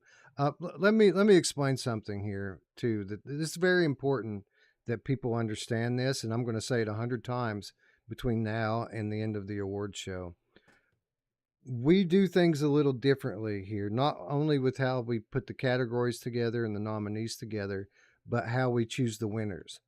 So the goal of the award show as a whole is to recognize all of the games from the year that deserve to be recognized. We want to highlight the best VR games of 2023. And the way we go about that, when we choose winners, is if a game has won another category, they're less likely to win the next category. So if we have a category that's close and we have two games and one of them's won an award and the other one hasn't, we'll pick the one that hasn't just because it hasn't won yet. So the way we kind of pick is we'll start with the most prestigious awards first. We'll pick game of the year before we pick anything. Then we'll move down to like indie games and early access games. And, you know, my point is that even though you're seeing like, well, I'll put it this way: if Resident Evil Village ends up being the game of the year or the PlayStation VR game of the year, it's very unlikely that it's going to win the Scariest Game award, right? Because it already won the big one, and that's just how we pick. That's again, it's all geared toward recognizing as many of the amazing games from 2023 as we can. So people look at GT7, Resident Evil Village in this VR Port adaptation category and think, well, you know, why do we even have any more nominees? Well, that's why, because they're not a shoe-in. If they win all these other awards, like they might not win this one. Right. And if there's 5 other games being recognized, which is what you just said is the point of the whole thing, right? It's not only about who wins. It's, you know, saying, hey, if you're, you know, Humanity or a Medieval VR or any of these games, you're up there with Resident Evil and Gran Turismo. Like, that's fucking big. So. Occasionally we'll have a game that wins a bunch of categories, but it's not often. It's very rare. I think Wanderer won probably like 4 or 5. This is the thing. It's a community discussion voting, right? Yes, sometimes we will oversay or whatever, but like a lot of times with Wanderer, people were like, no, dude, like everybody was saying this has to win, and we kind of got overwritten, right? So that happens at times. Now I wanted to address what Shades of Grey Matter says, because this comes up with a lot of different categories. It says, I don't think Seventh Guest should qualify as if it's not a port of a flat game. It's a remake, a reimagining built for VR. But if you look at the category, it's actually the best VR port or adaptation of a flat game, which is exactly. So a lot of times, and that's what some of my favorite parts in the discussion is Wes and Mash going back about semantics, about actual titles. And sometimes it can just be the wording of the title can tell you, you know, we have to kind of look at it. But yeah, it's definitely, I think Seventh Guest is an adaptation of a flat game, right? Brought into VR. Indeed. Platform exclusive of the year. So these are our favorite games, right? These are the big budget ones that come down from the mega corporations. We had some dudes. Well, not all of them. Some of them are exclusive just because they came to Quest and didn't go anywhere else. But many of our favorites are big budget first party exclusives. But of course, we have the usual suspects: Gran Turismo 7, Resident Evil Village, Assassin's Creed Nexus being the big meta exclusive that made it just in the nick of time to be inside the nomination window. Horizon Call of the Mountain was amazing. Dark Pictures Switchback VR was amazing. Synapse, incredible. Dungeons of Eternity. I put this one in here because it's so popular. People love this game so much. And it is an exclusive, technically. It is a Quest exclusive. Firmament. Now, that game won't be an exclusive forever, neither will Undead Citadel, but as of right now, the only place you can play those two games for the foreseeable future is on PC. Yeah. Look at that list. So, which platform wins in the exclusives there? Not only know, by right? the amount of titles, but the sheer actual exclusives of, actual IPs, right? Quality. And Quantity and quality. PSVR, the platform that has nothing to play. Yeah, absolutely nothing. And I don't know. I think the next year is we'll see more, obviously, but people will have a lot more faith at the end of 2024 than they do in 2023. There's just no way that they don't, in my opinion anyway. I agree. I thought we should recognize platformers this year, Roots, because while we didn't have a ton of them, we did have some solid ones this year. So we did a best platformer this year. Toss, which we tried. It was pretty fun. Addictive game. Has just jumping around like monkeys, chasing bananas and shit. No More Rainbows, which for all of its faults was in an amazing world, right, with amazing characters. Out of Hand, which was just fun to play. Really good platforming mechanics in Out of Hand. And then, of course, the old school Jupiter Grod 2 grappling platformer. It's not a complete pure platformer, but there's lots of platforming in that game. I felt like it deserved a nomination for sure. Yeah, absolutely. Yeah, you're right. There's not many. Why are we not seeing Astrobot 2 on there? Yeah, for real. For real. Oh, we do have VR coming, though, right? Coming to PSVR very soon. Yeah, in my opinion, that's probably one of my favorites. If it wasn't for Astrobot, if Astrobot didn't exist, it would be my favorite platformer. Sure. And we've got some new ones coming next year. Max Mustard coming next year from the Richie's Plank team. Yeah, this should be a good year for platformers next year, I would imagine. Even better than this year. Most highly anticipated VR game. This is always a fun one, Roots. This is always the pill that we swallow to recover from the negative awards that we give away. We always end it off with most highly anticipated from next year, and a lot of good stuff that we already know about. Bulletstorm coming next month. Madison VR coming the month after that. We have VRSO Bare Knuckle Fighting coming early next year. Wanderer, The Fragments of Fate. Have you seen Arcanage, Roots? I have not. What is it, dude? This is the next game from Vitruvius VR. They're the ones that did Shadow Legend. You remember Shadow Legend? Yeah. They did this game called Arcanage, and it blends like science fiction and like medieval fantasy, and it looks fucking amazing. It looks AAA. Like, it's crazy how good that game looks. Oh, wow. That's coming soon to PC and PlayStation. Mannequin coming from Fast Travel Games. Looks like a very unique take on a VR game. Swarm 2. They just launched the trailer for Swarm 2, Roots. Have you seen it? No, I have not. I love Swarm 1. And I can't wait. I think I might buy Aileen Kara a copy. Do you think they would give the second one a chance? Why not? I hope so, man. It looks amazing. Looks really, really good. The arenas look a little bit more open than they were the first time around. Oh, cool. Of course, Lo-Fi, the perennial on this list. Lo-Fi is nominated on this list every year. Yeah. And I don't even know that it'll come out this year. And, that it should. I say take your time. Come out when it's ready. Yeah, absolutely. Into the Radius 2 coming this year. That'll be a good one. Behemoth. A lot of people looking forward to Behemoth, Roots. I'm looking forward to actually being able to know a little bit more about it. I know we have no more than we did back in the day, but I think it could be really cool. Zero Caliber 2 just got announced last week. Looks amazing. Aces of Thunder, PSVR players really looking forward to Aces of Thunder. It looks like the flight game that we deserve. A lot of people on PSVR2 looking forward to Phasmophobia. which was supposed to be out in October but got delayed indefinitely.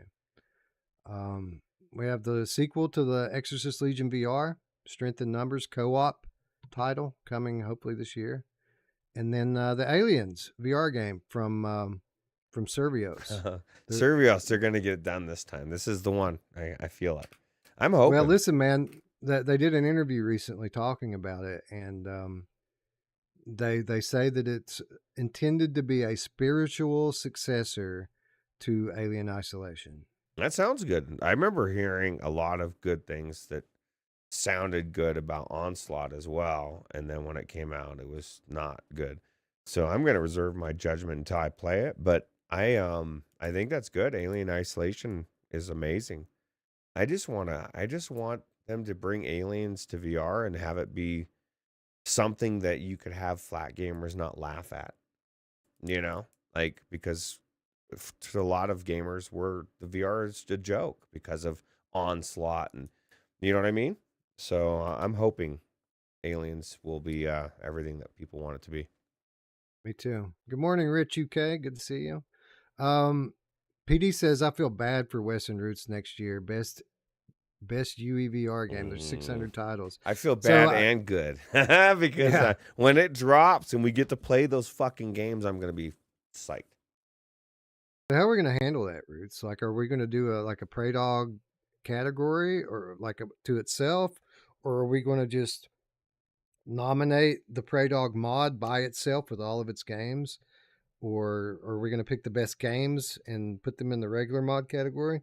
I think you could have it be the mod itself could be in a best mod category. You could also have like its own category of the best game that's on in that, best performing game, best Returnal. Yeah, Returnal, best Hogwarts Legacy. Dude, there's so many games on that list, and I only go by, this is my thing. It's also not only listed on the names or games, but how well they work, and I just think that's super cool. So you can kind of get an idea of what to buy now. Yeah, I've been picking up games in advance, games that I already wanted to play. Layers of Fear remake. Laser Fear?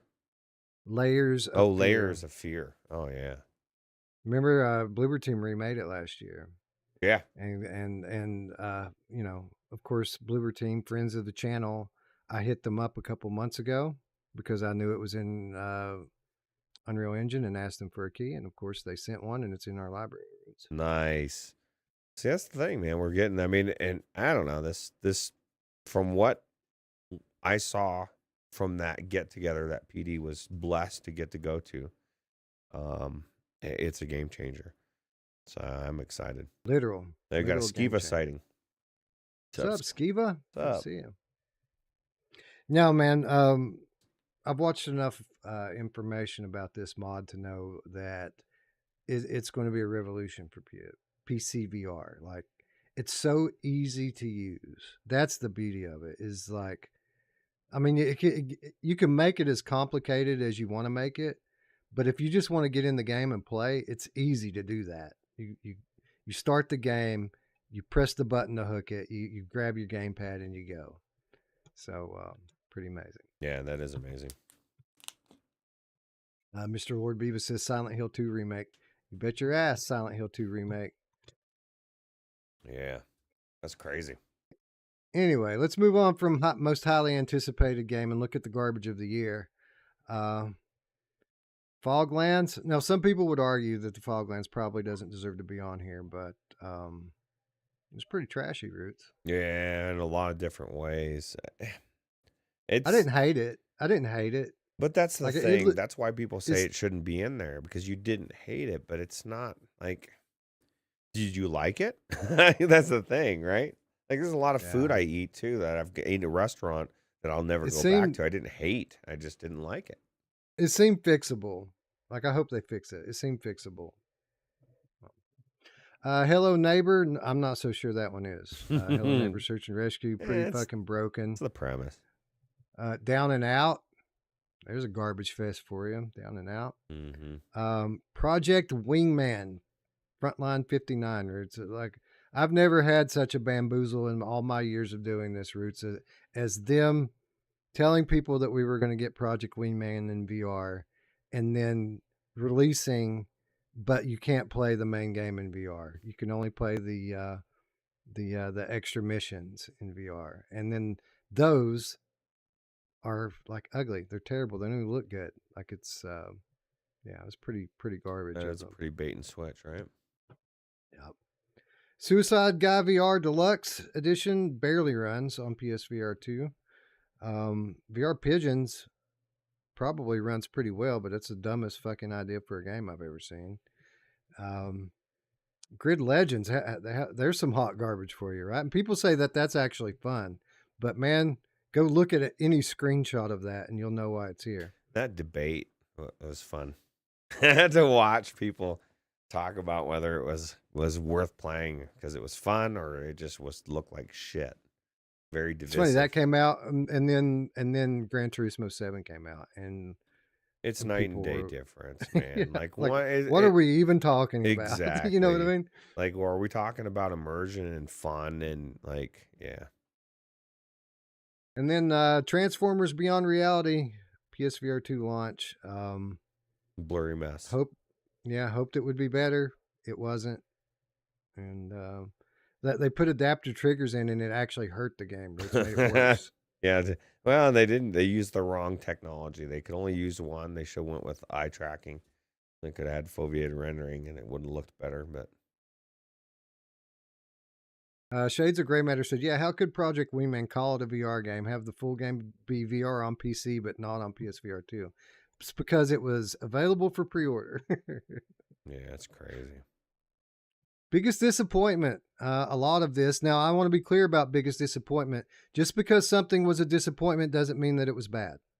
People get disappointed all the times because they have unrealistic expectations, and that's their own fault. But that doesn't mean they weren't disappointed. And that's what this category is all about, is what disappointed us this year.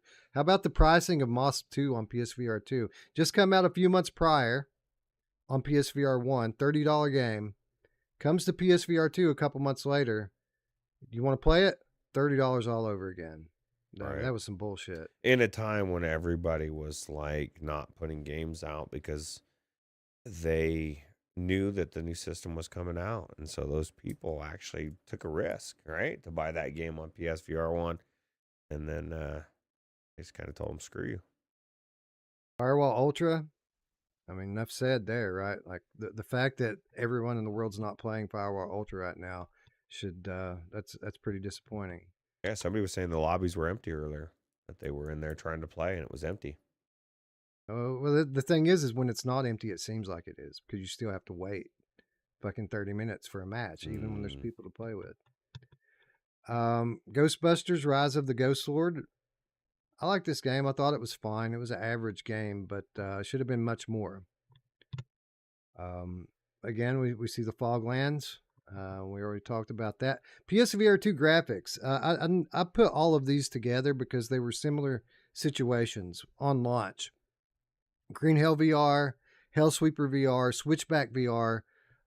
3 great games on PlayStation VR2. Disappointing at launch because of the way that they looked graphically.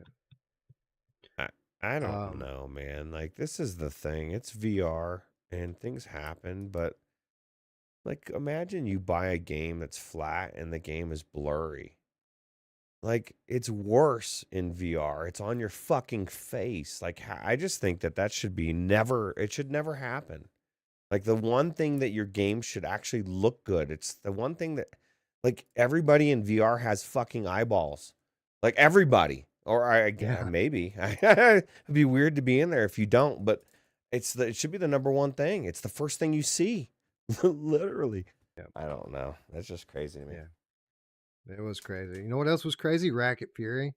Racket Fury came to PSVR 2 a couple months ago, Roots. Racket Fury was on PSVR 1. Can you play Racket Fury on PSVR 2 with someone who's playing on PSVR 1? No, you cannot. If you have it on PSVR 1, is there an upgrade path for you to get it on PSVR 2 for even a discounted price? No, there's not. In fact, you have to pay more for it. It's $20 on PSVR1. It's $30 on PSVR2. No upgrade path. It's a straight port with no new bells and whistles. It just costs more, just because. It just costs more. You can't play with other players from the other. Yeah, yeah, crazy.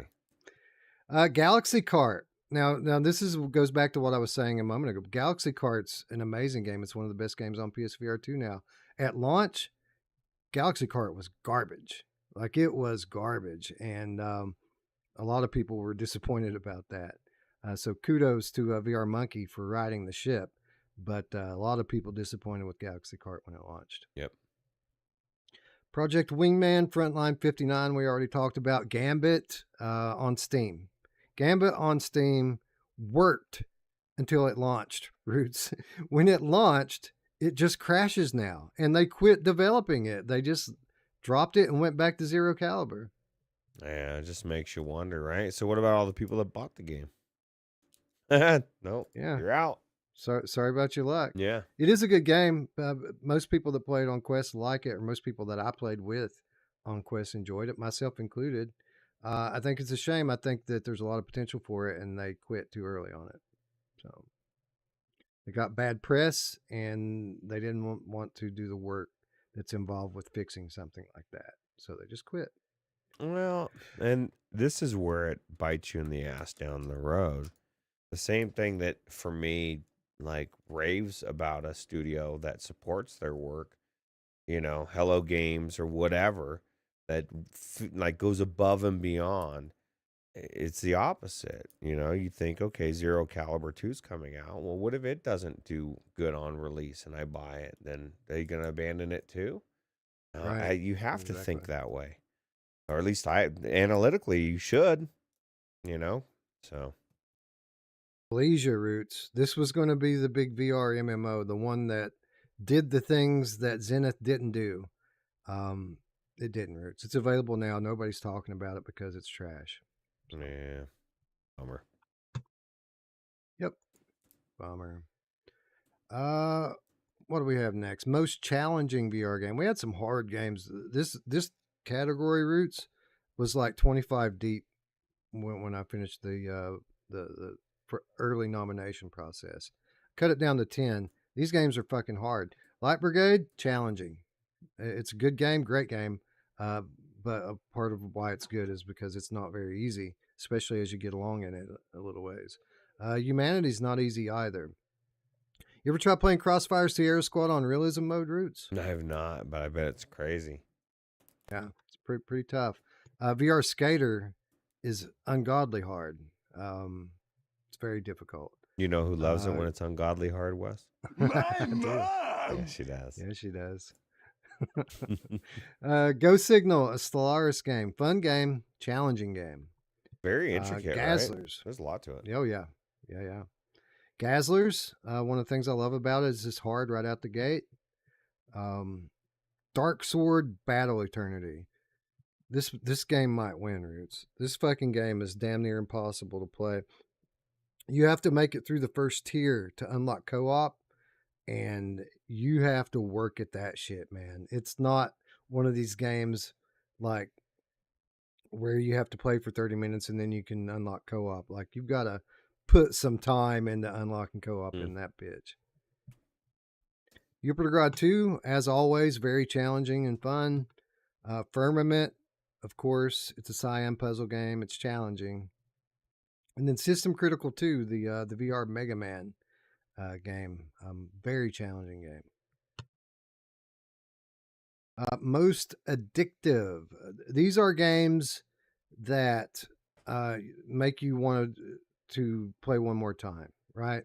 You play it, you get killed, and you have a difficulty putting the game down because you want to go back and do it just one more time.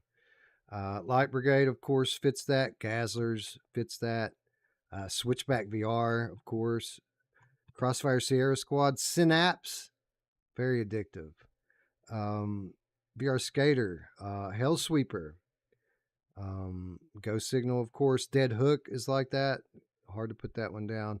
Dungeons of Eternity, notorious for being addictive. And then I added Breachers in by request from Ryan Brannon, What because he says he finds it very addictive. what about what Looper just said? Because I find this game addictive. GT7 says for most is addictive. And I found, especially when I'm like playing it active, like I just want to go in and race one more and like unlock one more course. I'll add it in there. It's highly unlikely that it'll win because of what we talked about It's earlier. gonna win other shit, yeah. It's going to win other shit, but I'll put it in here. Yes. I hesitate putting games like this on the list because I know everybody's going to vote for them, and then it's just not going to win because we're going to disqualify it due to winning other shit. So, but by request, I will put it in here. Turismo 7, part of the official list. Scariest VR game. I named this one that way for a reason. It's not best horror game. If I put best horror game, you know, everyone say hello to your winner, Resident Evil Village. See you next year. You know what I mean? It's not the best horror game. It's the scariest VR game, and there's some scary VR games like Switchback, Resident Evil Village, and Hellsweeper. But there's also some scary games like Propagation Paradise Hotel, Very Bad Dreams, Broken Spectre, and Agony VR. I hope that it's something on the second half of this list that wins because that's what the category is for. It's to recognize those games. Best VR game, I mean, best horror game is definitely Resident Evil Village. It's probably the best game, period. So, like, but it is what it is. We'll put the poll up. If you haven't played Broken Spectre, go play Broken Spectre. It's more of a story driven experience, but it's one of the best titles of the year, and I highly recommend it. EAE says Village over RE4. RE4 came out in December, which was outside of our nomination window. So RE4 will be on next year's awards. And it'll probably win. But who knows? Who knows what's going to come out by then, right? That's right. So, Best Adventure. We had a lot of good adventure games this year. Of course, Horizon Call of the Mountain sticks out when I think about VR adventures, as does Vertigo 2, Journey to Foundation, Vampire the Masquerade Justice. Assassin's Creed Nexus is a great adventure game. Mixture was solid. Genotype, everybody knows how I feel about Genotype. That's an amazing adventure game. Call of the Sea VR, Firmament, Undead Citadel, one of the favorites in this category. If Undead Citadel is going to win something, it might be this one. And then T for God, I felt like a little bit of an underrated game this year. T for God, very good adventure game. And then the Risa Project, Prologue, a story-driven puzzle game. I wanted to really call it early access because it is, but it's not technically. So we got to go with it now. It's in full release. So, yeah. You know, I feel like this is going to be an amazing game next year, the Risa Project. But they opted to drop the early access tag too early. Best arcade style game. Again, Switchback VR, Crossfire Sierra Squad. You know, no brainers there. Operation Wolf Returns, First Mission VR. That was a fun game. It was short, but it was fun. Toss, again, arcade style games. Gazzlers, Galaxy Kart, Galactic Catch Routes with the arcade style fishing. Remember that? Yeah. Yeah, that was pretty cool. Good one. Dark Sword Battle Eternity again. And then Quantar. Quantar is like that Smash Bros. VR games, free and pretty solid. Let's see here. Acefield says T for God is super underrated. Yeah, I agree. Rogue TR, I'm really liking Journey to Foundation, probably 3 hours in and haven't made a choice yet. Well, if you're liking it 3 hours in, then you're going to love it. Keep playing. Yeah, 3 hours in, I wasn't so sure about that one. Yeah. What's next? Co-op multiplayer. Lots of good co-op this year. Crossfire, of course. Ghostbusters, say what you want about it. It's fun with a friend. As is Gambit. Everslot Invasion just got remade Roots. I mean, we played that one together. We had a lot of criticism of it. They completely rebuilt that game last week. Wow. Yeah. Drop Dead the Cabin. Guardians Frontline, a popular one, actually. Dark Sword Battle Eternity. Again, Dungeons of Eternity. Probably one of the favorites for this category. People love co-oping in DOE. Requisition came out of early access this year. That's a fun co-op game. Rooms of Realities, co-op escape room. Of course, added by Patreon request. I forgot Hellsweeper was a co-op game, and it is. And then Survival Nation, which I heard was a bit of a jank fest, but pretty adamant. I think it was Antone Jones pretty adamant that that was an underrated game. So we added it on there for him. So Space Dennison wants to know if it's Everslot Invasion is good now. It's better for sure. Watch, I thought it was okay before. It had some issues with the structure of it. I need to put more time into it. It's definitely better now though than it was on launch. I can say that definitively. Competitive multiplayer. Typically, historically, this category has been military shooters, but not this year. I mean, there's some of that in there, but mostly not. C-Smash VRS is VR focused esport. Of course, we have Firewall Ultra. Say what you want when you get into a game with Firewall Ultra. It's fun. Breachers, everybody loves Breachers. Galaxy Kart, we talked about earlier. Great competitive multiplayer in Galaxy Kart. Demio Battles, Gran Turismo 7, and then Quantar. Those are the competitive multiplayer games of the year. Puzzle games, lots of good puzzle games this year. Humanity, of course, again, a lot of people like that game. Another Fisherman's Tale was better than I expected it to be. It was really good. Seventh Guest VR might be my favorite puzzle game in VR. I really enjoy it. I had kicked the shit out of the Room VR, which in my opinion, up until I played Seventh Guest, was the best puzzler out there. Yeah. And it doesn't mean that the Room is not good. It just means I think that's how good that Seventh Guest is. Right. Call of the Sea, once again. We Are One. One of those time manipulation puzzlers. I Expect You to Die 3, delivering as it always does. Firmament, the Risa Project Prologue, and then Rooms of Realities. Aceville and Rogue TR says, what about Walkabout? Walkabout for what? Competitive multiplayer? See, well, this is the thing about that. I'm trying my best to keep the 2023 awards to 2023 games. Walkabout won that award last year. Okay, they won multiple awards last year, and this is kind of what I talked about at the top, where PSVR2 being a new platform kind of monkey wrenched everything by re-releasing 150 games from years prior. So that's why Walkabout's not on this list, and that's why a lot of those PSVR games are not on this list, is because it's a unique situation we haven't had to deal with before, Roots. Yeah. So. Well, and we don't want all these rehashes to be overshadow everything else, right? So, like, it just becomes yeah, it's a monkey wrench for sure. PD wants to know if we had Ghostbusters in the biggest disappointment. Yes, we did. Walkabout is nominated for some stuff though, Aceville. It's not going to get snubbed. It's going to get the recognition it deserves. Let's talk about the best first-person shooter campaign. Had some fucking banger FPS campaigns this year, like The Light Brigade, and Crossfire Sierra Squad, and Synapse, and Vertigo 2, and Genotype, and Sniper Elite VR Winter Warrior. Banger after banger after banger after banger, Roots. I mean, that was a well-supported genre this year. Yeah, absolutely. It was probably one of the stronger ones. And you know what I love about it?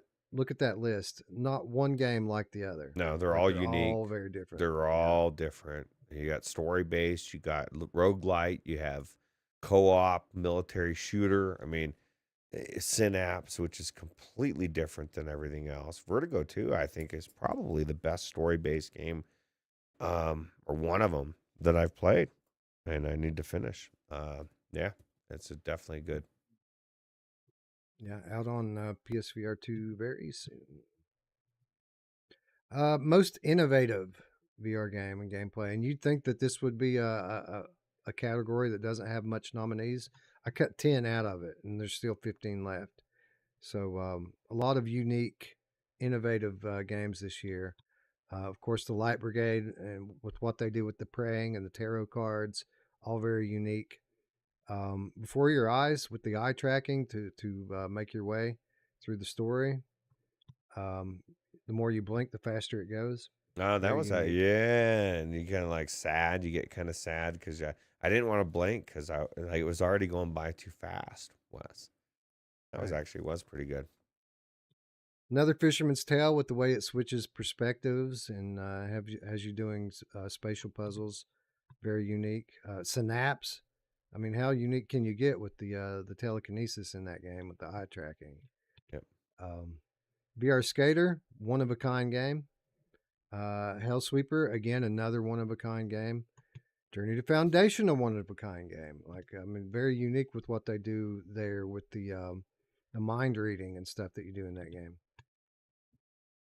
Vampire the Masquerade with all of those different abilities and stuff that they give you. Very unique. Barbaria, Persistent World. Has you switching back from like a base building kind of god mode and then going down in the first person to defend. Very unique game. Breachers, of course, bringing some new wrinkles to that genre in VR with the breaching foam and the repelling. All that stuff's very unique. Stride Fates, unique take on parkour adventure, action adventure. We Are One with the time manipulation mechanics, innovative, unique, out of hand. Everything about that game is kind of a one of a kind. Requisition VR, the weapon crafting in that game, crazy. And then T for God again, with the way that it adapts to your space, very unique and innovative. So again, Roots, just a fucking banger after banger, all very different one to the next, and that's what that category is all about, is being different. Yeah, super cool that there's that many games that do that much different things, right? Yep. So, surprise favorite of the year. So these are the games that came out of nowhere. You weren't really expecting them to be all that great, or maybe you thought that they would be pretty good, but no one expected them to be that good. Of course, the Light Brigade. I mean, that's a lot of people's favorite game, and no one even saw it coming. Synapse was awesome. Most people didn't think Ghost Signal was going to be as good as it was. Vampire the Masquerade, same thing. Probably the best fast travel game that's come out ever. Barbaria, we just talked about. Very surprising how good that was. Very Bad Dreams. I mean, this was from a studio that had only put out very bad games. And then this one came out and it was really good. So that was certainly a surprise. Gazzlers. I mean, if you tell people, hey, I've got a VR rail shooter for you to play in 2023, most people would tell you to go fuck yourself. But this one was really good. yeah. Surprise, surprise. Of course, Breachers. Nobody saw that coming. One of the most popular titles of the year, out of nowhere. Everybody said it was never going to do well because Firewall was the game, right? Yeah, that's right. Dark Sword Battle Eternity, out of nowhere. A very good game. Dead Hook, same thing. Joyway finally hit the nail on the head with the game, and they've been cruising ever since. DOE, Dungeons of Eternity, again another one that snuck up on everybody and turned out to be one of the most popular games of the year. And then T for God, once again. DLC in Disguise. There's a new category for you, Roots. This is a very virtual strangers category. I think it's pretty much self-explanatory what this is. These are for those games that, I mean, didn't have to be their own game. They could have just, came as an update. NFL Pro Era 2. It's NFL Pro Era roots, but now it's multiplayer. Yeah, it's the other half of the game they promised you. Guess what? You get to pay for it again. Woo! This is the sequel. Demio Battles. Did you hear that that Demio was getting a mode, a player versus player mode? Yeah, it's going to be an extra edition, right? DLC. Yeah, apparently not. Demio Battles. Stride Fates. Remember when Stride came out and we were going to get that story mode we've been waiting on all this time? It's here. Yeah. That was what we were waiting. Fates. Yeah, that's it. Yeah. Well, it's here. It's called Stride Fates. It's a different game. Sniper Elite VR Winter Warrior. We led off the show talking about this game and how awesome it is, but they did it right. They did it right. It's $15, right? Yep. But it is very much the same game. It is Sniper Elite VR. And then Glass Breakers Champions of Moss. Same thing with Demio Battles. They took the characters, they put them on a table, they make them face each other. Yeah. DLC in disguise of the year. And I almost put The Walking Dead Saints and Sinners Chapter 2 on here, Roots, but it's so substantial that we took it off.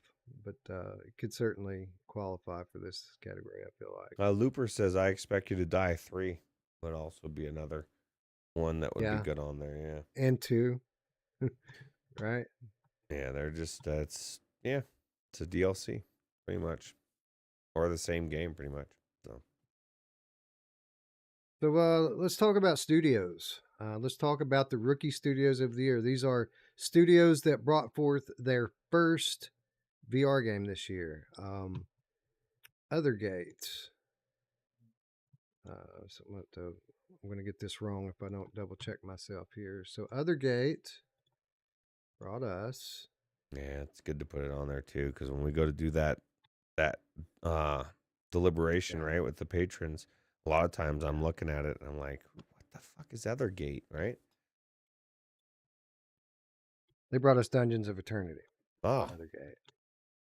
That trash that everybody loves. Void Room brought us T for God.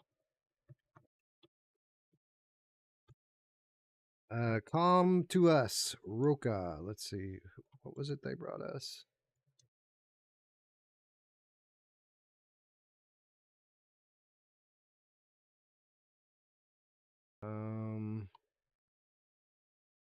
Dark Sword Battle Eternity. So that's a studio that brought us Dark Sword, which is a very polished game, by the way, if you haven't tried it. It's very challenging, but it's fun. Bolt Blaster Games brought us Gazlers.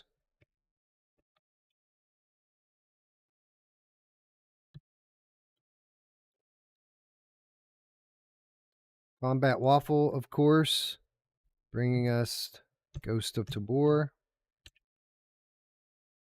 And then Real Invented Studio brought us the Risa Project.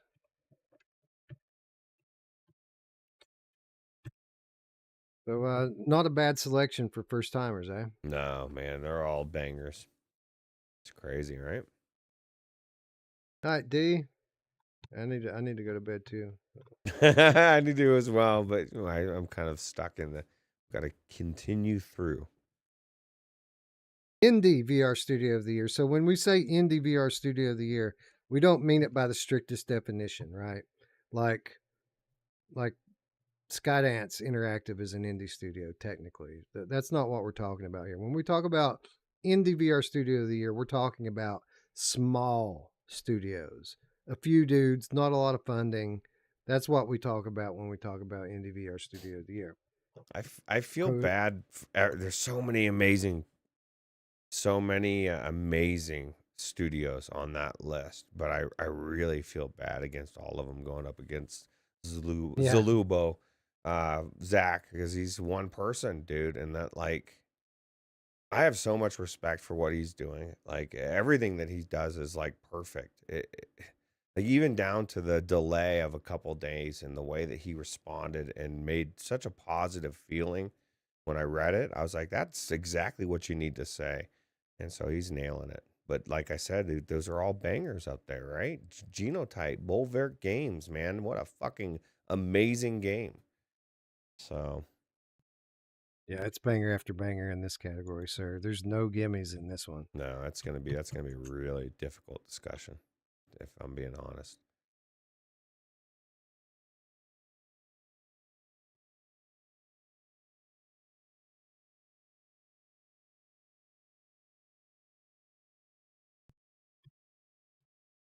All right, so yeah, Zalubo, of course, brought us Vertigo 2. Bulwark Games brought us Genotype. Triangle Factory brought us Breachers. Functronic Labs brought us the Light Brigade. Cyborn brought Hubris to PSVR2 and Quest this year.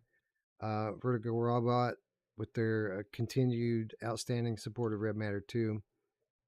And then Wanna Dev Studio brought us Propagation Paradise Hotel and Ragnarok. So, yeah, lots of great indie studios this year doing great things. Going to be a difficult one to choose. Looper the Underground Game Cat is correcting me. Says it turned out to be a month, not a couple days. I don't care. My first thing is I put fire when I saw that somebody that they delayed it, that he delayed that thing, because like we want this game to come out in the perfect condition, right? Like I'm just so tired of developers rushing games, finding a bug and like fuck it, we'll fix it after. No. Delay it. No. Delay it a month, fix it, have your release be phenomenal so everybody's raving about it. So I think he did the exact right thing, and I give him, and I will to every studio kudos. Like I realize you can't always do it, but if you can, why would you not want to? Yep, it literally, they just found out about this bug like right before they were going to launch it. Somebody, so like a game reviewer revealed it to them, and then proved it, and then they isolated it. It's not a big thing, but it is an imperfection. And they said, you know what? It's going to be perfect when we launch it. So kudos. Right. Kudos to Perp Games. That was Perp Games' call. So kudos to Perp Games for doing the right thing. Absolutely. And I'm excited for all the PlayStation VR2 players that are going to get an amazing game, and it's going to be in perfect form. So. By the way, Perp Games deserves to be nominated for VR Studio and Publisher of the Year. So these are the bigger ones, right? These are the guys that are not only making games, but they're publishing games. Lots of great stuff this year. Joyway, of course, with Dead Hook and Stride Fates this year.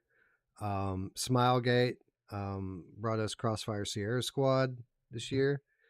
In Dreams with all the stuff that they've published. And then Synapse on top of that. Fast Travel Games, same thing. Fast Travel Games put out 6 or 8 games this year between what they developed and what they published. Great games, too. Resolution Games with their continued support for their existing library, and then Demio Battles as well. Vertigo Games, again, had their hand in a ton of different titles that came out this year. Shell Games, as usual, with not only bringing the new I Expect You to Die, but they Among Us they continue to support, and then Perp Games, bringing out a game every other week seems like, and capturing some of the best titles in VR and bringing them to PlayStation. So very deserving nominees in this category, and not going to be easy to pick a winner here either. Yeah, absolutely. Best ongoing support of a VR game. So this is the category that games from years past can be nominated for, because it's all about the support that it got in 2023. Of course, this is called the Hello Games Award for a reason. It's the Hello Games Award because of the support for No Man's Sky, and of course, the first nominee would be No Man's Sky. Lots of cool DLC come to No Man's Sky this year, as it always does. But not only that, the best version of No Man's Sky VR ever came out this year on PlayStation VR2. So kudos to Hello Games for continuing to support this amazing game. Light Brigade continues to get amazing updates. It just got another one last week. New gameplay modes added in, new weapons added in, character classes, and mixed reality, Quest 3 updates, you name it. They continue to support the Light Brigade the way it deserves to be supported. Dark Pictures Switchback VR, not only did it get a graphic overhaul, got gameplay tweaks that improved the gameplay as well. And then it got another update recently to add in an all new Horde mode. So good support for this title from Supermassive. Walkabout Mini Golf. What a year for Walkabout, man. All the DLC that came out for this game this year came to a new platform in PlayStation VR2. They just continue to kill it when it comes to Walkabout Mini Golf. Yeah, the game was already amazing. It's a no-brainer to own. People are saying that Meow Wolf course is the best one yet. Really?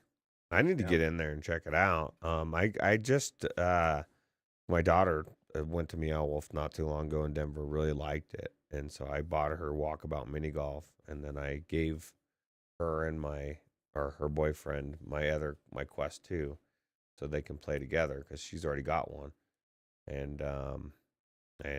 comes included with my my account on there with all the games that I have on there, so that'll be kind of nice. But yeah, it's cool. Paradise Decay says No Man's Sky just added another new patch that makes the game look even better on PSVR 2. That's crazy. Which is nuts. That is nuts. Yeah. Red Matter 2. I mean, what game is supported better than Red Matter 2? Like they take every platform, they put their game on it, and they make it the best looking game on every platform that it's on.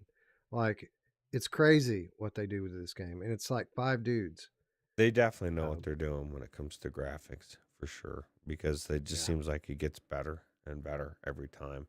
Prophecy 777 says you have to add Pistol Whip. Has Pistol Whip really added that much this year? I know they've added some, but yeah, Pistol Whip was on the list. I took them off when I narrowed it down. Pistol Whip's still getting good support. They're not getting like those big story chapters like they were getting last year, but they're getting new maps still. Pistol Whip is supported quite well, and if people want it to be on there, why not? We'll put it back on. Still well supported game, Pistol Whip, but you can tell they have moved on to their next project, and I'm very excited to learn what that's going to be. Yeah, I'm excited because I'm over Pistol Whip, but I mean that doesn't mean that people don't enjoy it, but like it is what it is. I'd rather have it more Audica.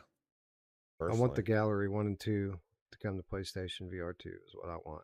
And I'm hoping that they're working on the Gallery 3. I hope that's what they're working on. That'd be cool. We need resolution to that story roots. Yeah, that's true. We're still trapped in the other dimension. I don't want to be trapped anymore. I want out. Breachers got a new map. About to get another new map.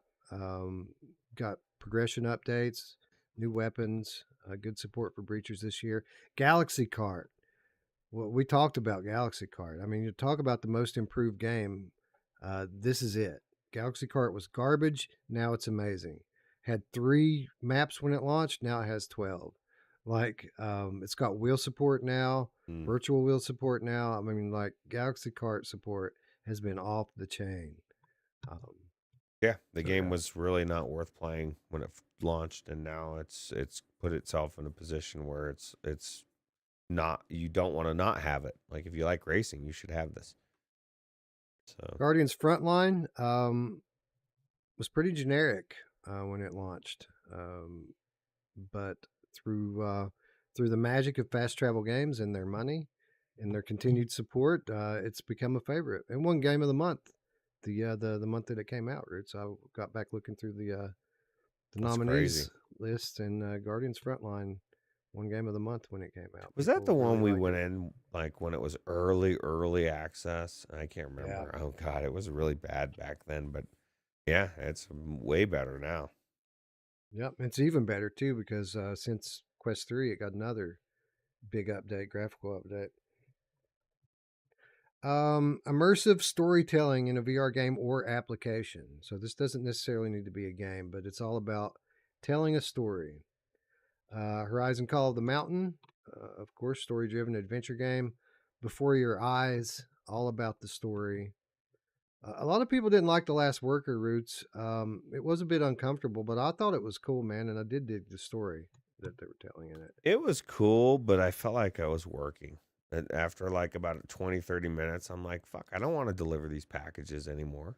But I guess maybe that's the real Amazon feel, I guess, or Yeah, whatever, they were trying to portray. right. Broken Spectre, again. Story is the strength of this game, and if you haven't played it, it's a bit more of an interactive experience than a game, but you should go play it. It's really good. It's very unique, and the story is just crazy the way it ends. Only takes a few hours to play through it. It's very good. Please check it out. It's awesome. Another Fisherman's Tale, another good story-driven game. Of course, the story is very unique how they deliver the story kind of in between the chapters, let you put it together. Seventh Guest VR, another good example of storytelling with the volumetric video. Journey to Foundation, that whole thing is about telling a story. All story. Well, it's not all Yeah, story, but it's a good portion mostly of it. Yeah, mostly. mostly story. I like the story in Vampire the Masquerade Justice as well. Pretty good example, as is an Assassin's Creed Nexus. That game's telling three stories at the same time that it's telling one.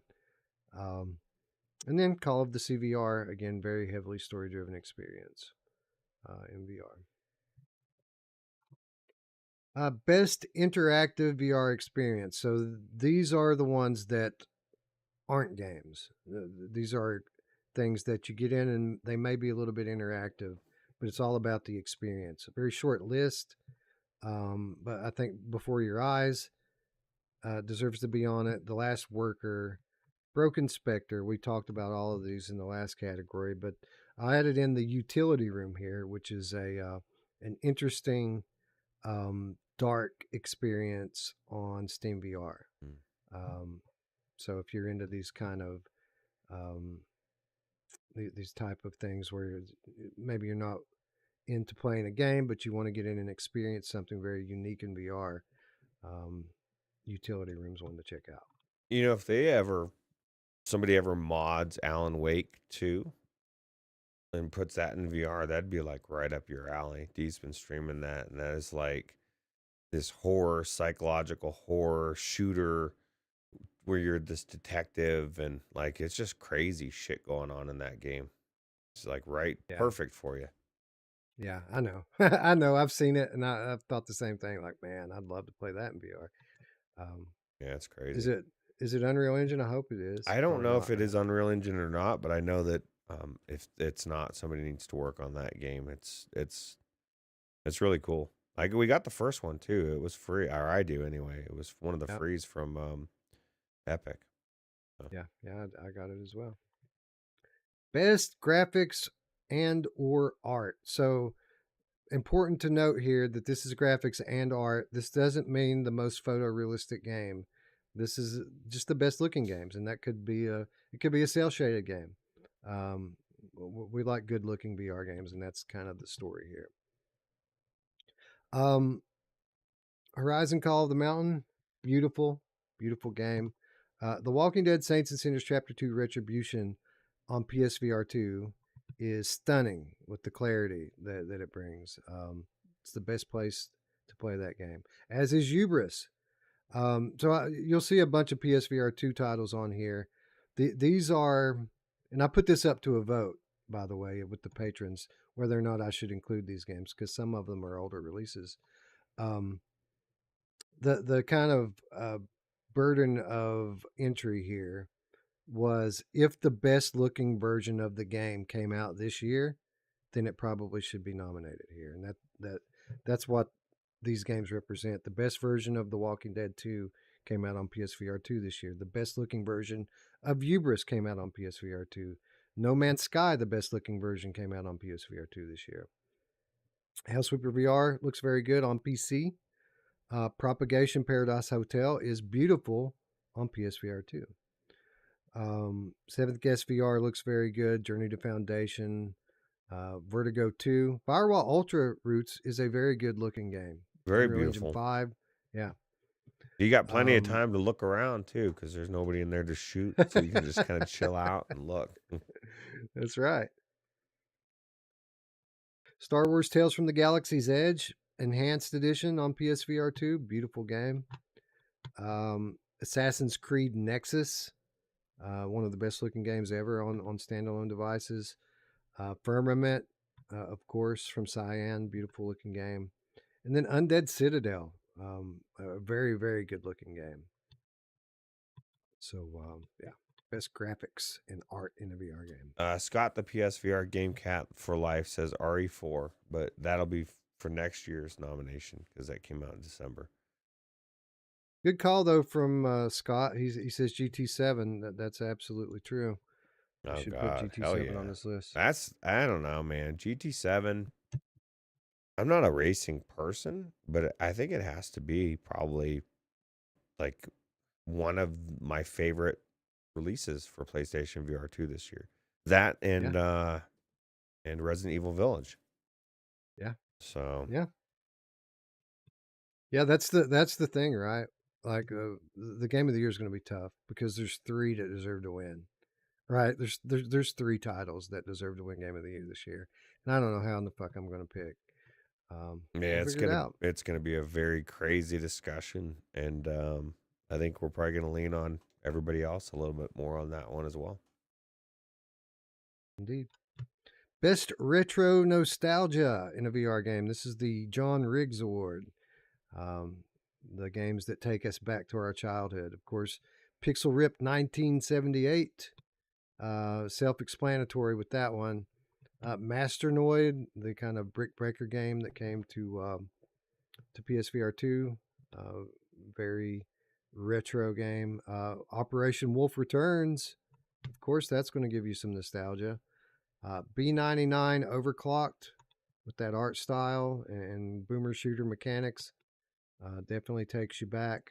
Seventh Guest VR, how could that not take you back? Like it's a classic game, reimagined for VR. Colossal Cave. This game I didn't expect to like at all. I got in and played it, and I enjoyed my time in it. And a lot of my enjoyment was just because of the way it's structured. It's structured like an old role playing game from back in the day. Really? Because it is an old role playing game from back in the day. They just made it into a VR game. So yeah, lots of retro feel with that. A medieval VR, same thing. Retro boomer shooter. In Run.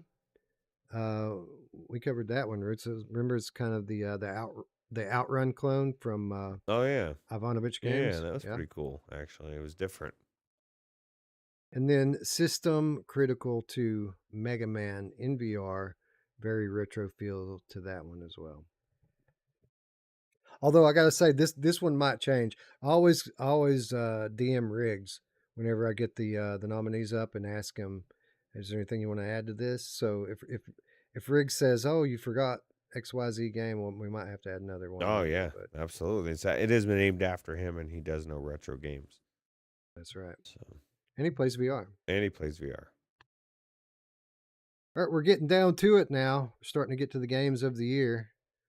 Early access game of the year. These are games that that are likely to be in the discussion next year, but were disqualified this year because they're not fully released yet.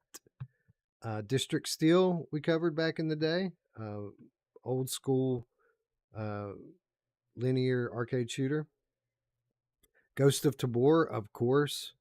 Everyone loves Ghost of Tabor, or almost everyone loves Ghost of Tabor. But people forget that is an early access title. It hasn't launched yet. More content coming, more polish coming. That game is not in its final form yet. So it's not on the Game of the Year list yet. It'll be on that list next year. It doesn't. I won't forget. I don't forget that's early access. That's the reason why I don't play it. Because it's not because it's not good already. It's because I love what they're trying to make it in the flat version of Escape of Tarkov. I know what their vision is, and I want to play the final version of it because they're hitting every aspect of it. They're doing it all. It's just going to take a bit. So I think that's probably going to be one of the best games in VR next year, or when it fully releases. So definitely be a Game of the Year nominee next year. But this year it's early access, so it's in the early access category. Samurai Slaughterhouse, a lot of people looking forward to that one, still in early access. Grimlord, a lot of people like Grimlord, myself included. This came out right around the same time that Unreal Undead Citadel came out, and while there are some similarities, but two very different games. Talk about depth in a VR game, Roots. You want flat game depth in a VR game, you should play Grimlord because it is there, friend. yeah, well, definitely have to check it out. You said they're adding to it, right? That's true. Yes, yes, they are adding to it. Throwback. So Throwback is the Paperboy Oh, in VR. Yeah, I've not played that. And and I love Paperboy back in the day. I picked it up today on our Did you account. really? Oh, It was on nice. sale for like $3 or something. So I said, you know what? It's worth the $3 just to check it out. Yeah, So absolutely. That's a beloved franchise, Paperboy. I loved it. So the events at Unity Farm. A lot of attention on this game lately. Just got a big update. We covered it in the early demo forum at the beginning of the year. Enjoyed it at the time. A much more polished and fleshed out experience now, available in early access on Steam. And then Glassbreakers, Champions of Moss. They're dedicated at PolyArc to turning this game into a success. Still the very early days of it, though. Early access, free to play title from PolyArc. All right, so here we come into kind of my solutions, right? I said PSVR2 upset the apple cart this year, bringing all these games over on a new platform. So my way of kind of dealing with that is with some PSVR2 specific categories to recognize these titles. First of all, we have the best PSVR2 upgrade. These are games that were out on PSVR 1 that are better now on PSVR 2. No Man's Sky, no question about that. The best version of No Man's Sky is on PSVR 2. Thumper. Thumper's amazing with the new haptics, the OLED panels. You see these guys are getting ready to put a new game out, Rich. Did you catch that? I did not. Thumper? Is it Yeah, another? It's called Thrasher. Is it another musical or another? No. No, it's got the same like visual style, but it's not a rhythm game. It looks like one of those. I don't. Have you seen those games with like the worms that you lead around Yes. and yeah, it looks like one of those, but it's Oh, like Worm. I think super that's what it's trippy. called, Wormy or Worm. Actually, a lot of people love that game.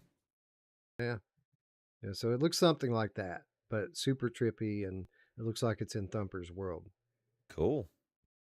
Song in the Smoke, Rekindled, best version of that amazing game came out on PSVR 2 this year. Moss Book 2, again, beautiful on the new headset. After the Fall.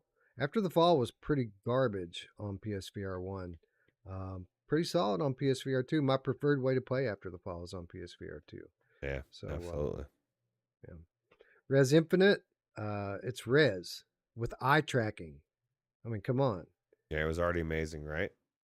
And as is Tetris Effect Connected. Really, really big upgrade from the PSVR 1 version with all the stuff that the PC version of Tetris Effect had is now on the PSVR version, but With now it OLED. uses eye tracking and uses the haptics and all of that stuff and the OLED. Yeah, it's exceptional. Swordsman VR, that game just continues to get better over time on all platforms, PSVR 2 included. Alvo, Alvo didn't get a bunch of PSVR 2 specific updates, but it's just better with motion controllers, right? Yeah, Like, absolutely. and this is the one place where Alvo really fit in well this year. So we got them in here. Creed Rise to Glory Championship Edition has some new content and new gameplay modes in it, multiplayer, bunch of cool new tricks for one of Serbio's best games. Budget Cuts Ultimate. A lot of people are going to roll their eyes at this one, but the fact is that the sequel to Budget Cuts was not available on PSVR 1, and now it is as a part of Budget Cuts Ultimate on PSVR 2. Same thing with Waltz of the Wizard. Like Waltz of the Wizard was on PSVR 1, but there's way more content now on PSVR 2. So it's a pretty substantial update. The original Red Matter got worked over for PSVR 2, and it's amazing. It's the best way to play that game, and that's a classic VR game. And then, of course, The Walking Dead Saints and Sinners got the upgrade treatment as well, kind of bringing the first game into the world of the second game on PSVR 2 with the haptics and weapon mechanics and beautiful visuals. All really good stuff. All right, so this next category is going to be interesting, Roots, because when you hear people complain about the PSVR library, what do they complain about? They complain about all the Quest ports, right? Oh, it's just a bunch of Quest ports. Well, we got a category for that. Quest ports of the year, pretty much. Most of them, anyway, are Quest ports. Games like Demio, games like Pavlov, Runner, for example. Runner was amazing on PSVR 2. Zombieland Headshot Fever Reloaded, a definite upgrade. That game got new content on PSVR 2, new levels. Walkabout Mini Golf, of course, was not on PSVR 1. How's that for a Quest port, Roots? Your Walkabout and your Demio are pretty good. Pretty good games, right? Yeah, and that's the thing. And I get it. Like, I get the sentiment. It's like I own it already. But what about the people that don't own it already? Or, they just, that's all they have. PlayStation. These are big games. These are big games that are really huge for the PlayStation audience. So I think it's cool. And then Star Wars Tales from the Galaxy's Edge Enhanced Edition. This was a game that was mediocre on Quest and is amazing on PSVR 2. Correct. Shades of Grey says Red Matter 2 should be there. Wasn't Red Matter? Did that come from another? I guess it did come from. I mean, technically, yeah. Technically, Red Matter 2 is a Quest port because it came out first on Quest and it came to PC and PlayStation this year. I mean, that's true technically. I mean, I could put it on there, but I left it off for similar reasons that we talked about earlier. People are going to vote for it. It's not going to win this category because it's going to win other shit, and we're not going to let it win this category. That's why it's not there. Right. I mean, if you want to be a stickler, we could do it to make people feel better, and then it'll be like it just gets kind of thrown out off the side anyway, right? So. Yeah, that's true. Better 2. There it is. So they made it. Yeah, they did it. Somebody at that studio just got a raise. We did it. Well, it's not hard to guess, right? You can count them on one hand. Yeah. Best haptics and adaptive triggers. Here's a new category, Roots. Best haptics had a lot of amazing games that use those sense controllers this year.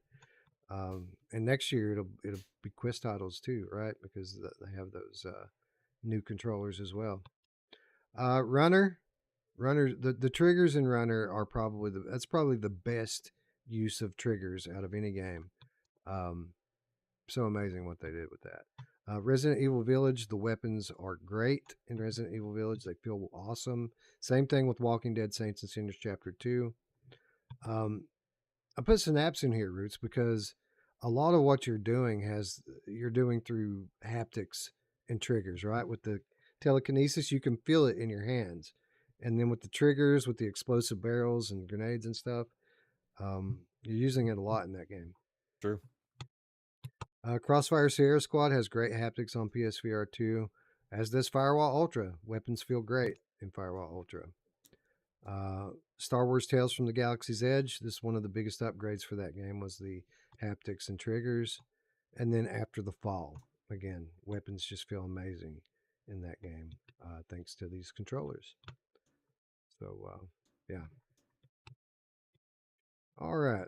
As we come down the list, we are now to the point where we get to the games of the year.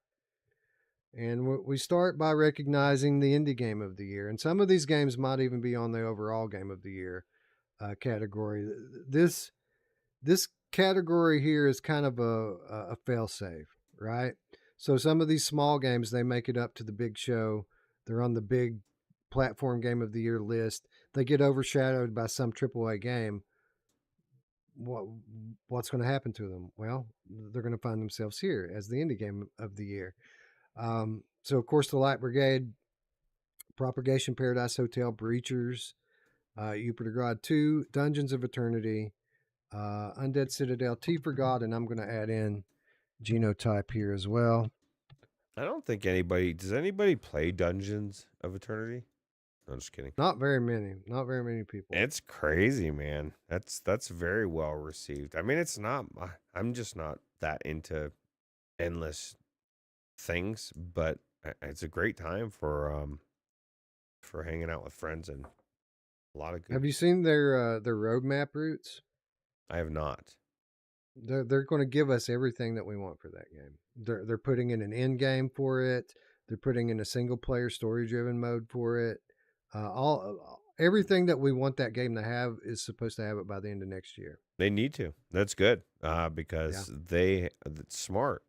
The community has shown that they really want this game to be even better, and it's amazing already.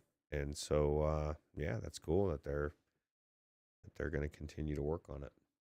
Yeah, I think so too, because it is fun to play. That is a fun game to play. I can't just grind for the sake of grinding. That's not me.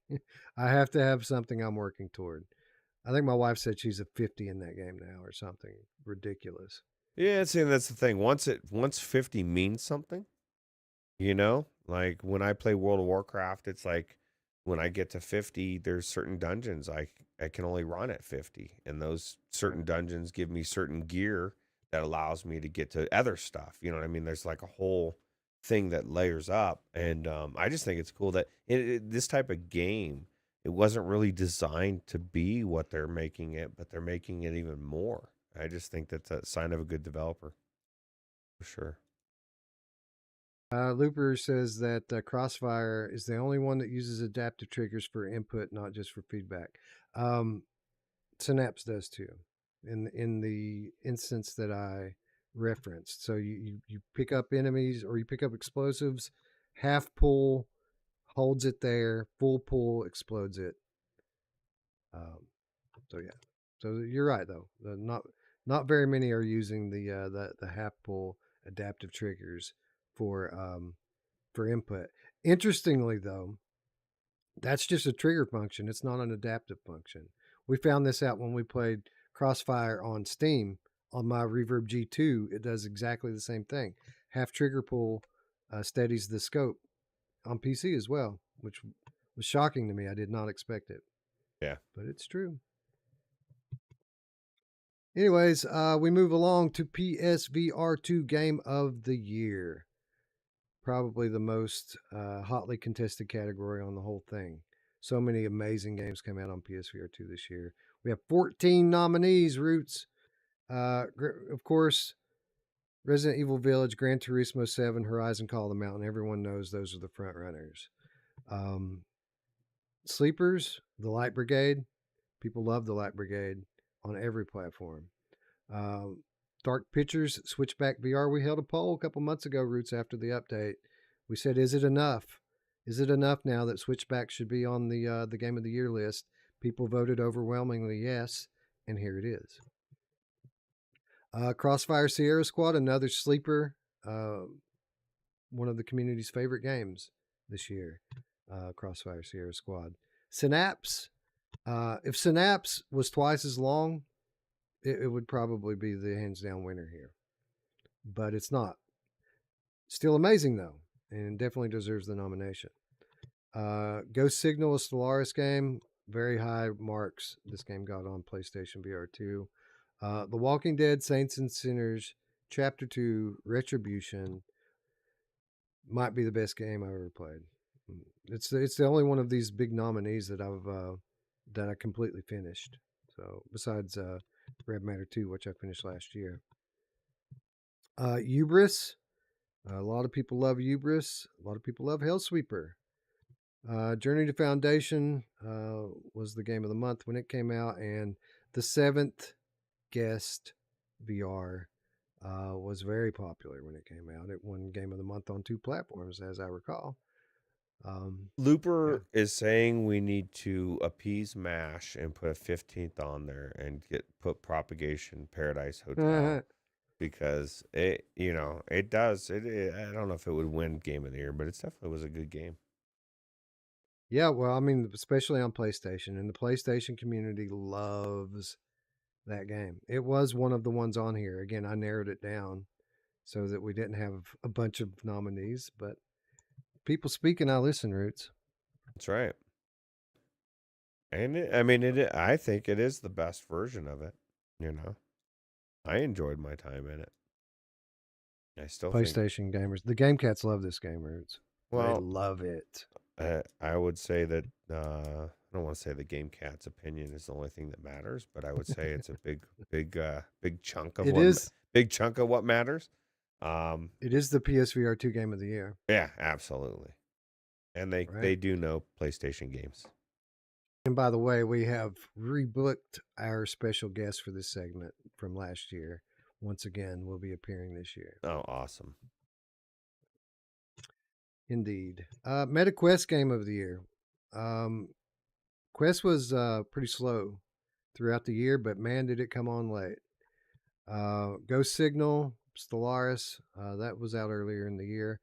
Vampire the Masquerade, that's a November title. Solid game. Breachers, everyone loves Breachers, Roots. Assassin's Creed Nexus is a legit AAA VR game. And the Light Brigade is awesome on every platform. Dungeons of Eternity, another popular one. Stride Fates, a very polished game by all accounts. Sniper Elite VR Winter Warrior is on here too because I really enjoy it. Guardians Frontline, popular at the time. One game of the month that month. Hubris came to Quest this year and was amazing on Quest this year, especially Quest 3. Uberdegrad 2, The Lost Station, solid. Hellsweeper, of course. And then Genotype, probably the sleeper of the year on this platform, right? Like Genotype, fucking incredible. It is incredible. I don't think people realize how good it is. Check it out, friends. It's good, I promise. Onward, we move to PCVR Game of the Year. Not so many nominees here, Roots, but we got some good ones. Walking Dead Saints and Sinners Chapter 2 Retribution came to PC this year. Hellsweeper VR. Best version by far on PC. Vertigo 2. I mean, come on, man. Vertigo 2 is amazing. Awesome game. Best version on PC at the moment. At the moment. All right. Light Brigade, we've talked about. I think Light Brigade might have the most nominations this year. Like, Light Brigade got nominated a lot. I need to count it up, see who won the nomination. Because, we mentioned at the top, we choose the winners based on who's already won. If you want to know what the real games of the year are, what the real best games are, count nominations. The games that got nominated the most, those are most likely the best games.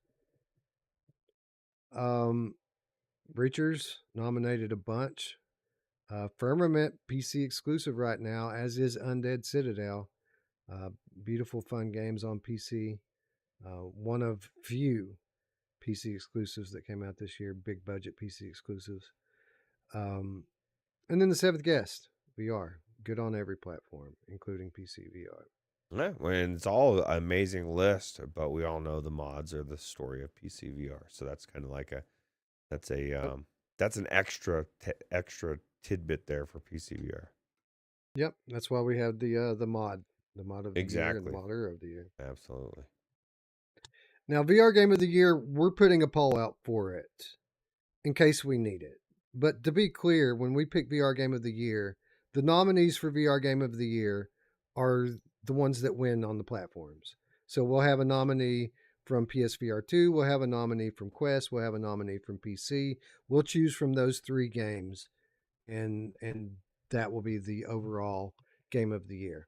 But I went ahead and put some of the front runners down here in the poll in case we were split in our deliberations, something we can fall back on.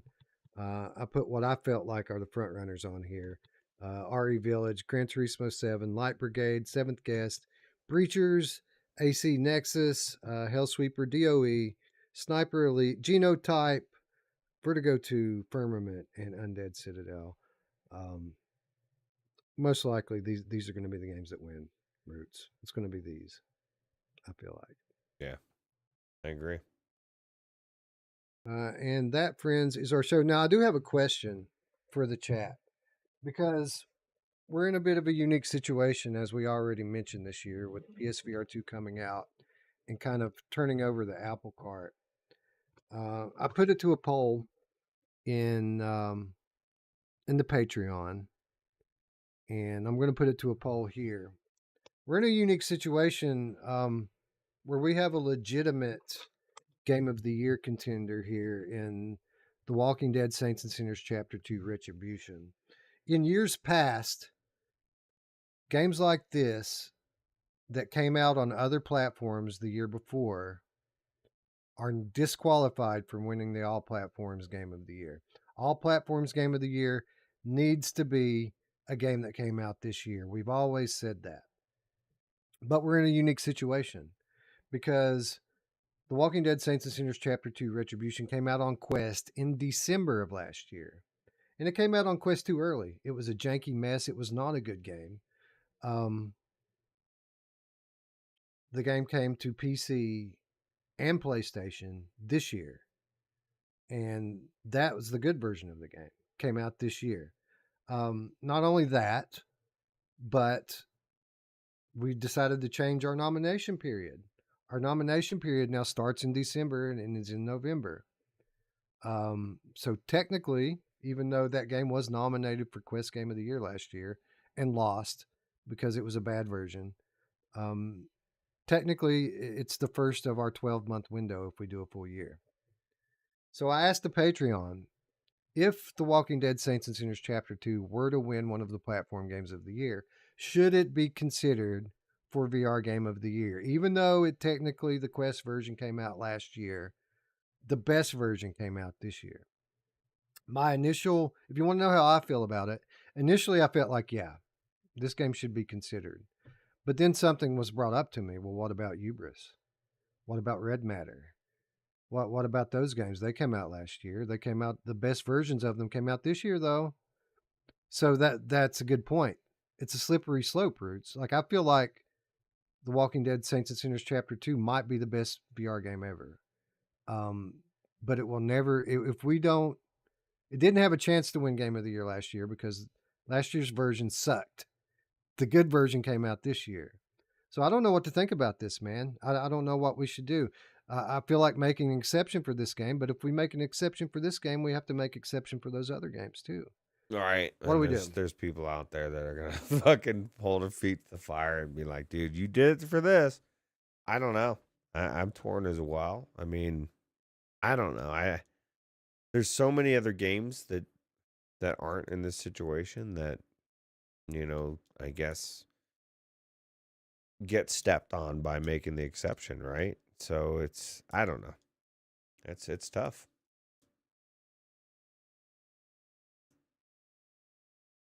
Into the chat. GT wants to know if we're taking a run up and starting the award show now, running till Christmas Day. I think that's an amazing, amazing idea. It's the 100 and I don't even know. I guess it'd be way more than 100 days or hours, right?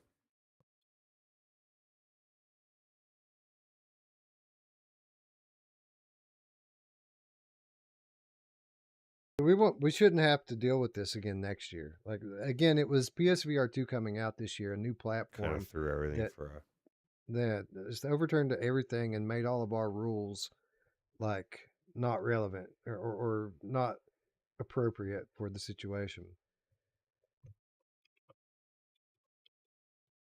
We're just going to see how the chat feels about it. I know how the Patreon feels about it, and I'll reveal that in a minute.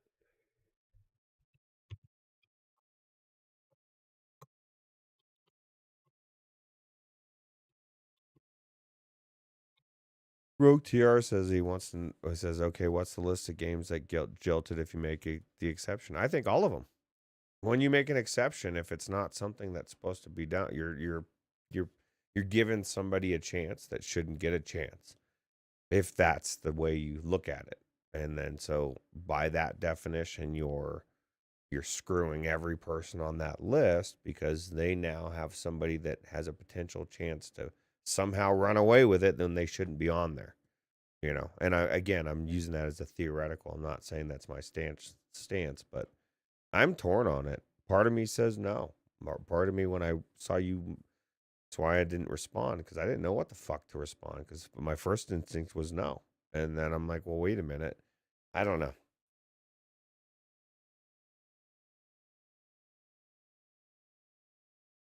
I have to shorten my question. It's too long, or YouTube won't let me put it up. There's like, no, this is too long.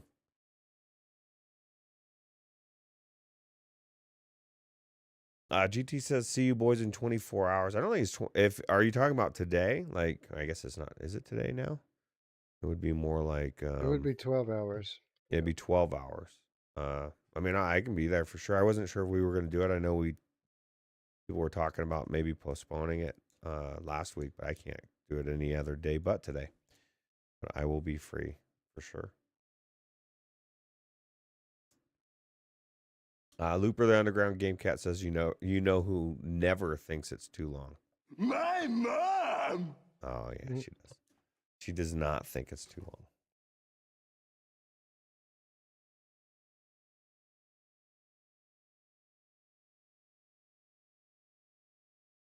All right. I just had to cut the front end of the sentence off because there was no way to get it all in there. You all know what I'm saying. My thought is it's I mean, we'd say it didn't come out in the best form, the Quest version. Well, it's kind of on Skydance, right? Like they released it early or whatever. I don't know what the deal was, why that got released in the form that it did. Here's the ironic thing. This is the ironic thing, Roots, is that the rule that we started this year, that we cut off the nominations at the end of November, Actually was a rule. Yeah, it was a rule we had last year. And we made an exception, and we decided to go back on that rule last year. Do you remember why? Oh, because the Walking because the Walking Dead was coming out. That's right. Yep. That is true. That is the rule that was created for that game, and it is the one that kind of nipped it in the bud. And it shouldn't. I don't know. That's crazy. I never thought about that. How ironic, right? Like we did that for the game, and now it's fucking the game. Yeah. It's 24 hours from now, he says. So I guess we're going live at 4 a.m. tomorrow, Roots? Yeah, that's pretty early because it's it's definitely not 24 hours. But I think it's yeah. That is ironic though. Yeah, if we had only known how bad it would be, we would have never bothered, and we would have cut it off in November like we said we would. And it turned out to be the right call anyway, for every reason that we surmised it would be, right? That we didn't want to have recency bias. We wanted to have more time to play the games. How much better has this month been, knowing that as games were released, we didn't have to go into them? Like, you know what I mean? Like, that's a big deal. So Arcanian says, I'd say no to all platforms, but sure to platform specific. That's the way it's always been. Like platform specific game of the year can be a game from years past, as long as it came to the platform this year. But the way, because we went back on our thing last year, we screwed this game specifically. Tiffany, we're sorry. Wasn't our fault. I think hey, we need to bring back our we're sorry bit as well. Yeah, I was telling somebody about that thing the other day. It was our correction segment where we had to correct all the mistakes we made through the year. Yeah, well, I guess we're not making as many mistakes, although I think some people would disagree. It was all Simplex. We just have to go through and read Simplex's comments for the year. He holds our feet to the fire. All right. Last call if you want to vote on this poll here. It's close. A few votes would sway it. For the record, Patreon agrees with chat. They think we should make an exception for The Walking Dead Saints and Sinners specifically, because the best, I mean, the best versions, like the one that came out last year, sucked. It's anywhere near what came out on PC this year, let alone PSVR2. So yeah, and again, if we had just followed through with what we were trying to do last year, then this wouldn't even be a problem. And here we go, Wes. Looper says, okay, so I guess No Man's Sky qualifies too. See, that's the problem That's with it, the because slippery slope. now we have to hear that. No Man's Sky is not nominated for PSVR2 Game of the Year, so sorry. People forget how shitty it was when it launched. When No Man's Sky launched on PSVR2, it was a joke. It looked worse than PSVR1 when it launched on PSVR2. It just made you wonder, like, what the hell are they doing? You know? Yeah. But now it looks way better than the PC version. I can just imagine Hello Games. They're just saying, keep your head down. Don't even look at what anybody's saying. Just fucking get the game done, get our vision done, and then everybody's going to eat their words. And that's exactly what's been happening for the last several years, which is awesome. I like to see developers rewarded for, like, shit happens. And sometimes your game isn't released the way you want it. And you have a choice. You can either ditch it and say, fuck Gambit, I'm out. Or you can Hello Games it and you can, like, show everybody that you're, like, a developer that you should invest money in, right? That's the developer I want to spend my money for, or buying their They just games. announced their next title, Roots. Did they really? Like a new game from Hello Games. Yeah, they did. That's crazy. Yeah, it's called what's it called? I don't know. It's like it's a multiplayer game. It's a lot like No Man's Sky, but instead of like exploring space, you're on a planet. But it's a big, diverse planet with lots of different, like, shit to find. It looks like it has potential to be what I want No Man's Sky to be. There's like civilization and NPCs and story to it, Well, they're talking about it in the Looks cool. chat, and people are surmising, asking whether we think it'll have VR support. I would, if I had to bet on it, like I legitimately had money and I wanted to make money, I would say yes. They've proven to me that they support VR and they know what they're doing. You know what I mean? It's not like they're bumbling around. There's no reason not to bring it into virtual reality. And VR, I think, has been very good to them. And Hello Games I feel like they're definitely gonna put it in VR. That would be my guess anyway. So that they just revealed it. They've already been working on it for 5 years. Oh wow! See, there you go. And that's another thing. You want a game that's been, at least I do. I want a game that's they've put a lot of time into.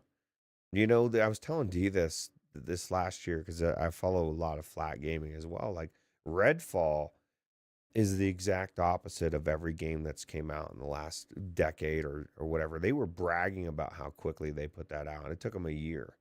And you can see why, because it's one of the worst games I've ever seen. Like, games they take time to be made, especially good VR games. So, I'm willing to wait the time. We have nothing but time to wait, right? So 600 games the Prey Dog mod supports, Roots. Yeah, 600 games.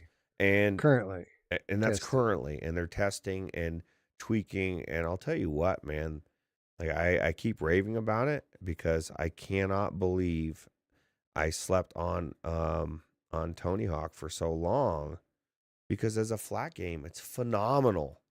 And in VR, it's going to be even better. I can just feel it. And I just can't wait till this mod comes out. Like I said, 600 games.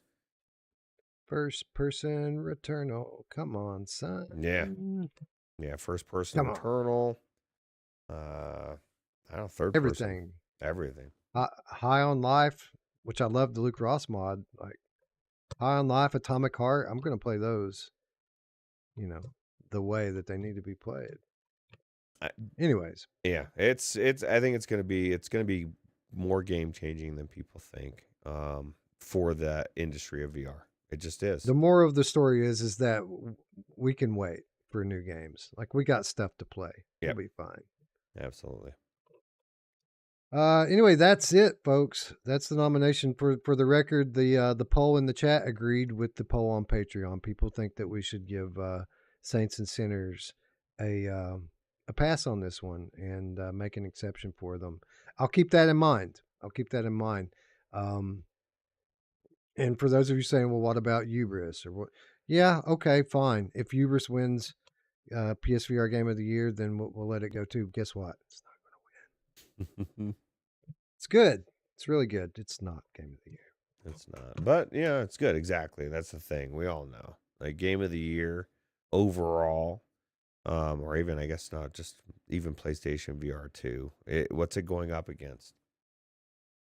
Yeah. Like, you know, GT7, Resident Evil, those, and now The Walking Dead Saints and Sinners Chapter 2. and GT7 and Resident Evil Village, for me personally, those are my two of my favorite, best games I've played this year. In VR, and they're legit AAA, and we don't have many legit AAA games in VR. That's a good point. Shades of Grey Matter says it's less that you're making an exception and more that you're reversing the previous exception. That's true. Basically, what we're doing is we're moving back last year's nomination period back to the end of November, fixing our timeline, and we'll go back and retroactively remove The Walking Dead Saints and Sinners 2 as a nominee for last year's Quest Game of the Year. Yep. We're making right what once went wrong. Stricken from the record, that one is. It is. We have to call Tiffany and get our envelope back. We want it. Anyway, that is our show, folks. When will we be back, Roots? Probably the show, right? I don't know. I think we might need to come back and talk about Asgard's Wrath 2. That comes out next week. Comes out this week. So we might need to come back and talk about that. Yeah. But so listen, everyone, listen. This is important. The nominees are set. The categories are set. Voting opens tomorrow on the Virtual Strangers Discord. There is an invitation link down below. Voting will not be open for long. It will be open through the weekend. Patreons, if you're watching this, we're meeting next Sunday. I will be putting up tomorrow an RSVP thread for people who would like to attend and participate. We'll see how many RSVPs we get, and then we'll determine where we're going to meet. Yeah, vote on the Discord, and we'll meet next week. We'll have winners at that point. When are we going to do the show, Roots? That's a good question. Do the show. It's really up to Mash because I'm open New Year's Eve. I'm open New Year's Day. Mash's wife, I think, is going to have a lot to say. I didn't even mean to rhyme there, but it's probably going to be New Year's Day, right? That would be my guess. Like, who doesn't want to hang out with their husband on New Year's Eve? Your wife included. You know what I mean? Like, that's just the way it is. Well, my wife don't care. She don't care. I asked her, and she's like, I don't care. We're not going to do anything anyway. Okay, sure enough. Yeah. So let's see what the I don't do anything for New Year's, man. I think it's I don't drink. I don't want to go out and party. So I'll sit home and smoke a bowl and chill and play some World of Warcraft. Probably would be my guess. But so we pick winners a week from the day. That'll be on the 18th. That'll give us from the 19th through, we'll say, the 29th, 10 days to shoot the pre-recorded segments, and then we'll have 2 days to arrange the show and get the production end of it done. I need to RSVP. Make sure I get in there for the deliberation. Oh, yeah, for sure. I put it up in the chat just to see how everybody kind of feels about New Year's Eve versus New Year's Day. I don't mind doing it on New Year's Eve, but I know a lot of people are going to be out. That's my only thing questioning it is if we go on New Year's Eve, will everybody be able to show up live? I think New Year's Day is more logical because New Year's Eve, almost everybody has New Year's Day off. And every New Year's Eve, almost everybody is at least going to hang out with family or friends. So, I don't know. Right. Last year we did it on January 16th. Yeah, we were late, right? It was crazy. Well, we couldn't get it done in December, and then January came, and I had to go to Vegas. So I came back from Vegas, and then we did the show. Not doing that again this year. All right. So yeah, to be honest, it does depend on when MASH can go. So basically, it's up to Stephanie mute. It's a mute. At least we know what everybody feels. Shades of Gray wants to know: is the Discord voting open to everyone or just patrons? Discord voting is open to everyone. The way our system works is we meet with the patrons to determine who the winners are. Roots, Eric, and I get a vote. All the patrons get a vote. Part of the deliberation when we're deciding who to vote for is looking at the polls from the general public. So everyone can vote on the Discord, not just patrons. Everyone can vote. And we do look at it almost for every time we look at it just to see where the people are. And typically we give that a vote. You know what I mean? Like the people get a vote. And so if we have like a tie, then the public vote will be the tiebreaker. And it's not too late if you want to get in on the patron deliberation. You can become a patron and RSVP and do the vote and then cancel it. Like if you really want to be a part of it, we want you there.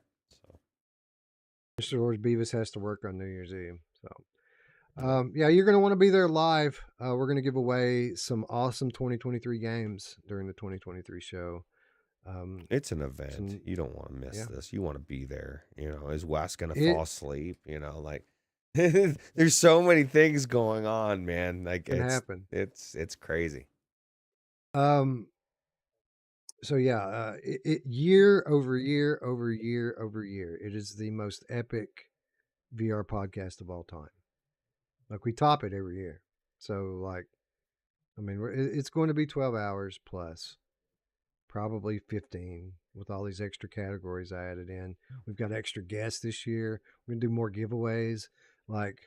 It's going to be a monster. How do we lose time when we're adding stuff, right? Exactly. But the point is you want to catch it live. You're not going to want to miss because you're going to want to have a chance to win. You have two chances to win. You can win live and you can win in the second chance drawing. But you can win both. So show up and get yourself a couple games. Good ones. Do you think Don will be there? Before, maybe I don't he'll know. try to transfer over. That'd be cool. I think Eric offended Don greatly. And I think he's moved on. He's a flat gamer now. Yeah, I think he offended him so much. He's like done with VR. That's crazy. Damn it, Eric. Anyway, if you're watching this on replay, leave a comment down below. Let us know New Year's Eve, New Year's Day. Let us know what you want there, in case we do actually get to choose. I don't think we will, but it's possible. Yeah, hopefully we'll see you before then. Again, I'd like to get in and talk about Asgard's Wrath 2 after it comes out, so maybe we'll come back next week and talk about that sometime. But in the meantime, take care of yourselves. Thank you, everyone, for watching. We'll see you on the Discord tomorrow, and we'll see you on the VR Crewcast tomorrow. Have a good night. Take it easy.